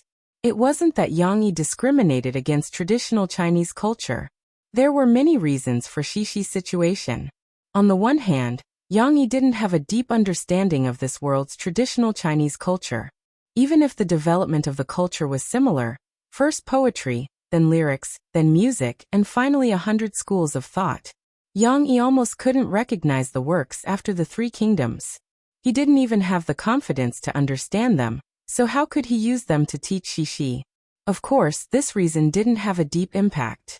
The deeper impact was discovered by Yang Yi in his research of many modern educational concepts. Many educational experts believed that it wasn't advisable to let children recite ancient poems at such a young age, especially before the age of 3 or 4. This was because reciting poems didn't have any benefits for children at this stage. They were too young and couldn't understand the beauty of these poems. On the contrary, if it were children other than Shishi, their memory wouldn't be good enough. They could only imitate and memorize by rote. This kind of forced memorization would cause a certain degree of damage to their brains. Furthermore, forcing children at this age to do things they didn't like to do would also cause them to have a conflicted mentality. Even if they could recite some poems, it would be with impatience. Over time, they would form an impression that they hated poems. In the future, when they could understand poems, they might not be willing to learn them. In addition, don't assume that children at this stage have a good memory and can memorize many poems. In the future, they will understand the beauty of these poems. When children reach the age of 4, their memories would be reshuffled. Very few children could still remember things that happened before they were 4 years old. Even for Shishi, who had a good memory, her memories before she was 4 years old had gradually become blurry. It was also because of these reasons that Yang Yi forgot to train Shishi in this aspect. That's right, he really forgot. This was because Shishi was already 6 years old. No matter what, she had developed a part of her ability to understand. She had reached the age where she could recite poems. Now, through the rearview mirror, Yang Yi saw Shishi excitedly asking her mother to recite poems from the Book of Songs. That was when he suddenly remembered. It was time to teach Shishi something unique to the Chinese. In addition, Yang Yi also remembered that because of the old man's reprimand, he had stopped letting Shishi learn martial arts for 2 years. Shishi had already started learning to dance. There was no reason why she couldn't learn martial arts. While Yang Yi's imagination was running wild, Murphy was proudly showing off some simple poems that she remembered to Shishi. She admired and said happily, "Mom, you're so awesome. But the poem that Sister Xiaowei is reciting, what does it mean?" This was what she couldn't forget. What does it mean? The meaning is very simple. It's very good. Murphy seemed to be stuck and couldn't say it. That's right. Everyone knew the gist of this poem. There's a girl you like on the other side of the water. But if you really asked Murphy to summarize the gist of it, Murphy realized that she only knew half of it. Not to mention translating it. What is a reed? Murphy didn't know what to say. Yang Yi, can you tell your daughter the meaning of this poem? Murphy could only ask Yang Yi for help, ashamed. This is complicated to explain. You have to explain it word by word, and then understand the whole sentence. Yang Yi came to his senses. He smiled and said, Shishi, I'll talk to you about it when we get home, okay? Sure. Shishi smiled sweetly. She didn't care, but she still cared about her little friend. But Xian Air can't hear it. I want to go home for dinner. Shishi, you can just tell Sister Xiaowei. Lan Xian was still not interested. Hey, is this Sister Xiaowei the one you met last time? Murphy was curious. Yes, our teacher asked Sister Xiaowei to read to us today. She's a nice person and speaks well. Shishi and Lan Xian said at the same time. I remember you said last time that she didn't like to talk. Yang Yi smiled. She did. Shishi cried. She spoke later. Lan Xian also nodded seriously. If she didn't speak, Lan Xian didn't like to be friends with her. Now it was much better. Although it was Friday night and there were still 2 days off tomorrow, Yang Yi still asked Shishi to finish her homework first. After dinner, when they came back from a walk, his small sinology class slowly began. There was no need for too complicated equipment. Yang Yi only took out a large whiteboard from the storage room, took a whiteboard pen, and started the class for Shishi in the living room. Her father's class was always very interesting. Shishi didn't get bored. She sat in front of the small desk where she did her homework early and happily watched her father write down the poem, Wind of Qin, Reeds and Mountains on the whiteboard. Murphy didn't like classes, but she wanted Tong Tong to be influenced by sinology. She hugged Tong Tong and sat on the sofa near Shishi. However, Tong Tong couldn't sit still. He wanted to crawl outside. Unfortunately, how could he escape from his mother's 5 fingers? This poem comes from the Book of Songs, which is the earliest collection of poems in our country. Its poems were all created more than 2,000 years ago, and were written by many unknown authors. It can be said that it has a very long history. Yang Yi briefly introduced its history. A very long time ago? Shishi thought of the fairy tales her father told her. Is it even longer than Sun Wukong? It can't be compared, but it's all in ancient times. Yang Yi said with a smile. When it came to the meaning of the poem, Yang Yi first drew a bunch of reeds and a pool of water behind them on the whiteboard with a whiteboard pen. It had to be said that Yang Yi's simple brush painting skills had been trained by telling stories to Cici over the past few years, and he had reached the point of perfection. With just a few strokes, he had painted the reeds with both form and spirit. Jianjia means reeds that haven't grown yet. This is a type of grass that grows by the river or in the swamps. When they grow up, their ears will have hair that is as soft as the tail of a steamed bun.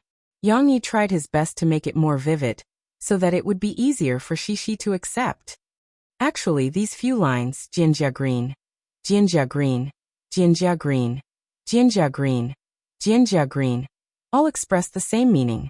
Green, luxuriant, and green are all words that ancient people used to describe reeds, grasses, or the rice that your grandfather planted. These are all words that ancient people used to describe reeds, grasses, or the rice that your grandfather planted. Yang Yi smiled and underlined the 3 lines of the poem. I see. Shishi muttered to herself. She was very engrossed in listening to the poem. Her eyes were also fixed on the blackboard, the poem, or the painting that her father had drawn. Perhaps in her mind, a beautiful picture had already taken shape and was slowly unfolding.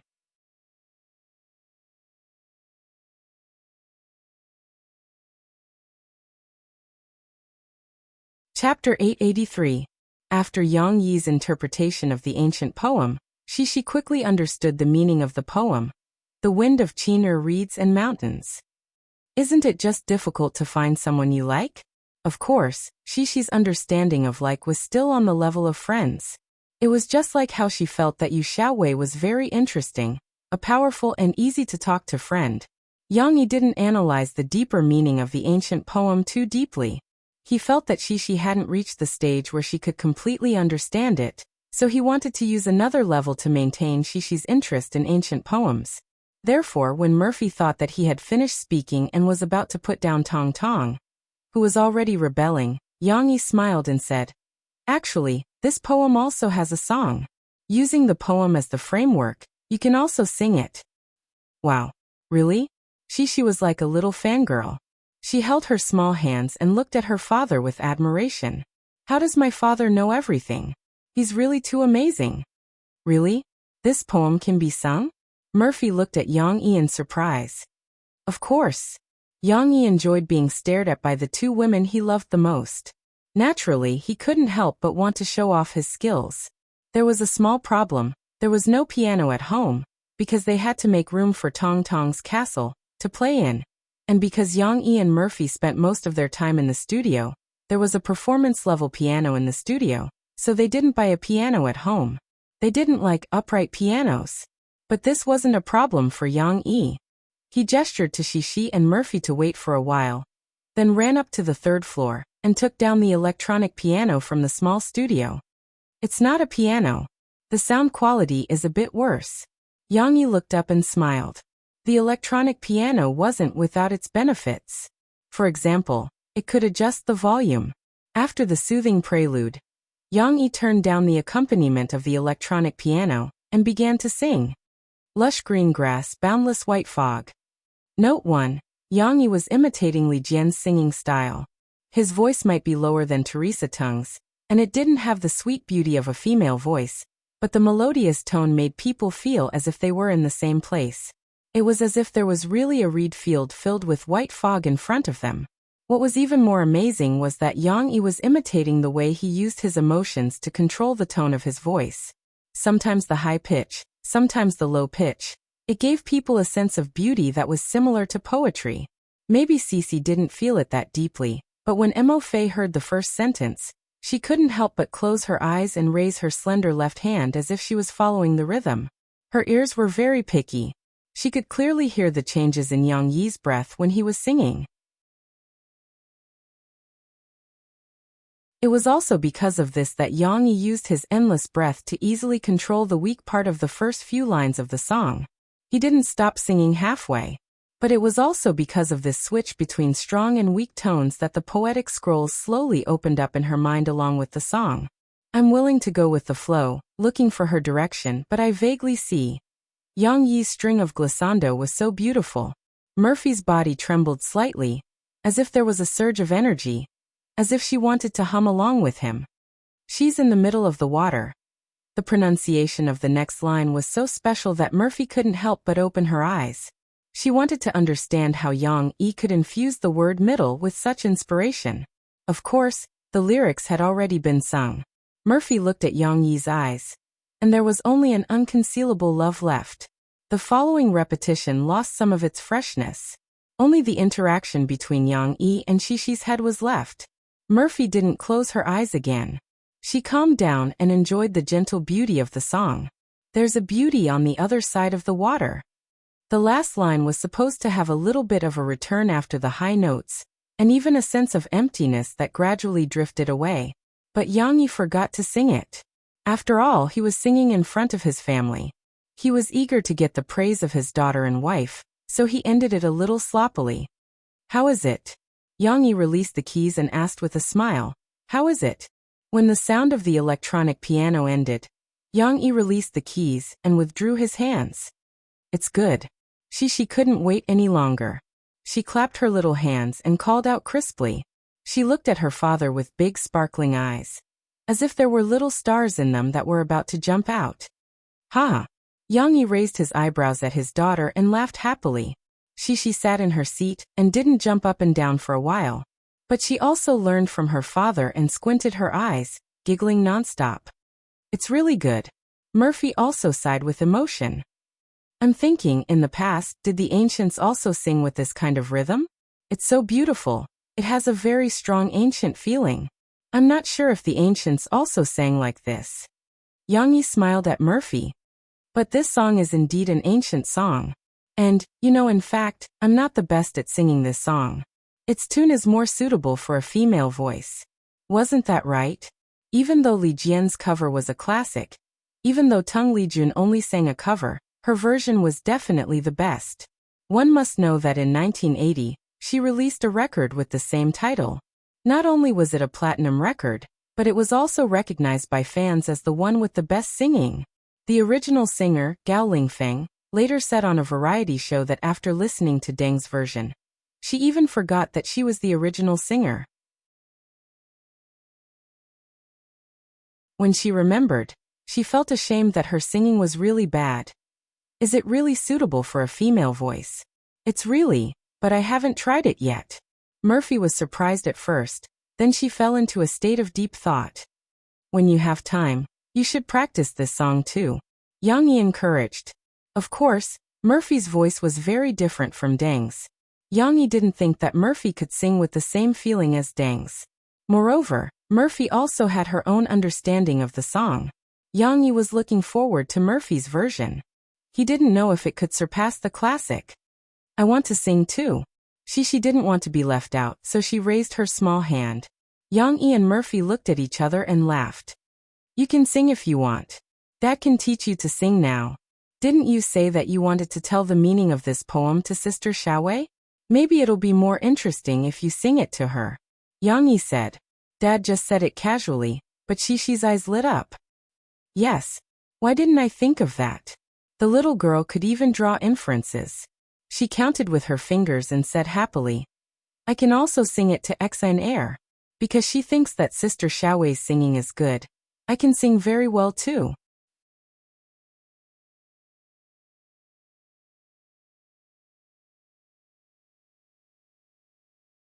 Chapter 884. Yang Yi was teaching Shishi how to sing on the water side at home. It was quite fun teaching her. Shishi did not have her father's long breaths, nor had she learned how to breathe properly, so she had a hard time singing the first few lines. Looking at her, Yang Yi seemed to have seen a video from his previous life. There was also a 4-year-old girl looking at the music player on her laptop, trying her best to sing along to All Living Things. Note 1, it was the same for Shishi. For Have a Beauty, Shishi, who had not learned to sing bel canto, had to rely on herself to raise her voice. As she sang towards the end, her voice became weaker and weaker, until it felt like her voice was breaking. What should have been a smooth transition to Beauty. Shishi paused for a moment before she sang it out breathlessly. Although judging from the angle of singing, Shishi's singing was too ordinary, Shishi's voice was sweet. The way he enunciated and panted made him sound like a child who had yet to grow up. Moreover, she was good-looking. Even if she sang badly, she was still very cute. So cute that it made one's heart ache and want to hug her. Murphy also felt that her daughter's singing was very cute. She took out her phone and happily took a video of Shishi. She was going to let Yang Yi upload it to micro-broadcasting tonight. After the blind auditions and the difficult wild card revival in the first few episodes, China's voice was finally divided into 4 coach teams. The new episode that was broadcast tonight also ushered in the highly anticipated coach assessment battle. The first coach team to determine the top 4 was Luo Jian's team. The students under his team had already learned under him, and the famous Taiwanese musician Li Xian for a period of time. This time, they would be going through a cruel elimination battle, where only 4 out of 14 would be chosen. From this episode onwards, the most attractive coach selection mode was no longer used. Instead, it was going to be a more intense arena challenge. Of course, switching modes was not necessarily a bad thing. Playing the same trick over and over again would easily cause the audience to feel tired. It was similar to playing a dungeon, or changing maps in a game. Only by maintaining enough freshness would a show be able to stay popular from the beginning to the end. The mode had changed, but the intensity had increased. Therefore, the audience was still having a good time watching tonight. What surprised them the most was that Su Lu was one of the 4 finalists in Luo Jian's team. Before the competition, Many media outlets had actively analyzed the strengths and weaknesses of this mentor assessment battle. Among them, Sulu was one of the contestants who was not favored. As long as the media wanted to criticize someone, there were naturally many reasons they could find. For example, Sulu's identity as a bar and nightclub singer, as well as her photo of a red-haired tomboy, had been dug up by the media. They said that she came from an unorthodox background and lacked singing skills. Moreover, the hoarseness of her voice was also due to the nightclub environment. The lack of a high pitch was also a major flaw. It was difficult for such a singer to go far on such a formal stage. For many reasons, some of the audience who were easily influenced by the news had the illusion that Sulu was the weakest in Luo Jian's team. They might have been influenced by her appearance, but they had completely forgotten that during the blind selection, Sulu had received the coach's fourth job promotion. However, this night's show made all the audience and media who had looked down on Sulu dumbfounded. It should be known that Sulu had fought her way to the top 4 without any coach's help. She could not enter the second round. She had also fought 2 rounds consecutively and advanced through the cruel competition. What made the audience shut their mouths was the strength that Sulu had shown in the competition. She had completely relied on her strength to fight her way out of the encirclement step by step. There was really no harm if there was no comparison. Sulu's opponent in the first round was Zhao Yueying, who had the nickname of Big Voice. The song they sang together was Murphy's Listen to the Sea. Normally, this high-pitched song was the strong point of Big Voice. However, Zhao Yueying's performance in this song was somewhat unsatisfactory. Although she tried very hard to show her loud and wild voice, Sulu was unmoved. She seemed to be singing solo and had been maintaining her own rhythm. Through the change of tone and the adjustment of breath, she sang Listen to the Sea, with her unique charm. Even if she did not use a high pitch, she still sounded good. Compared with Sulu, Zhao Yueying was more like an unorthodox singer. In fact, in the competition with Sulu, she had been led away by her own voice several times. In the beginning, she continued to be as low as Sulu, but in the end, she had to force herself to raise her voice. Even the audience could tell that she was forcing herself to sing. In this round, the strength gap was obvious.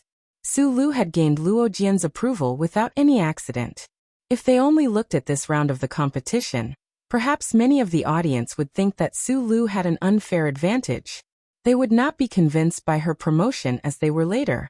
However, in the second round of the competition, the audience's view of Sulu was refreshed. This time, Sulu's opponent was very strong. Wang Yanjie, a professional singer who had graduated from an orthodox music academy and had debuted in an unknown group. He was also a failed professional singer. Wang Yanjie was the first to go on stage. The song he sang was Yang Yi's Just Happened to Meet You. This was a song that Yang Yi used to show off his skills in the music industry of this world. There were countless people who liked this song, but there were only a few who could sing it well in a KTV. Of course, Wang Yanjie dared to choose this song because he had put in a lot of effort in his singing. He had also received guidance from Luo Jian and Li Xian. Wang Yanjie's singing did not break. Although he had a hard time singing in falsetto, he still managed to complete the transition and won the applause of many of the audience. In the main song, Wang Yanjie sang with his own characteristics. He used a slightly hoarse voice and sang with deep feelings. Whether or not the mentors were putting on a show, they still listened to this part with their heads swaying, as if they were very intoxicated. However, when Sulu went on stage, she did not sing the song written by Yang Yi. Instead, she changed to a more famous Chinese song in this world, Cassette.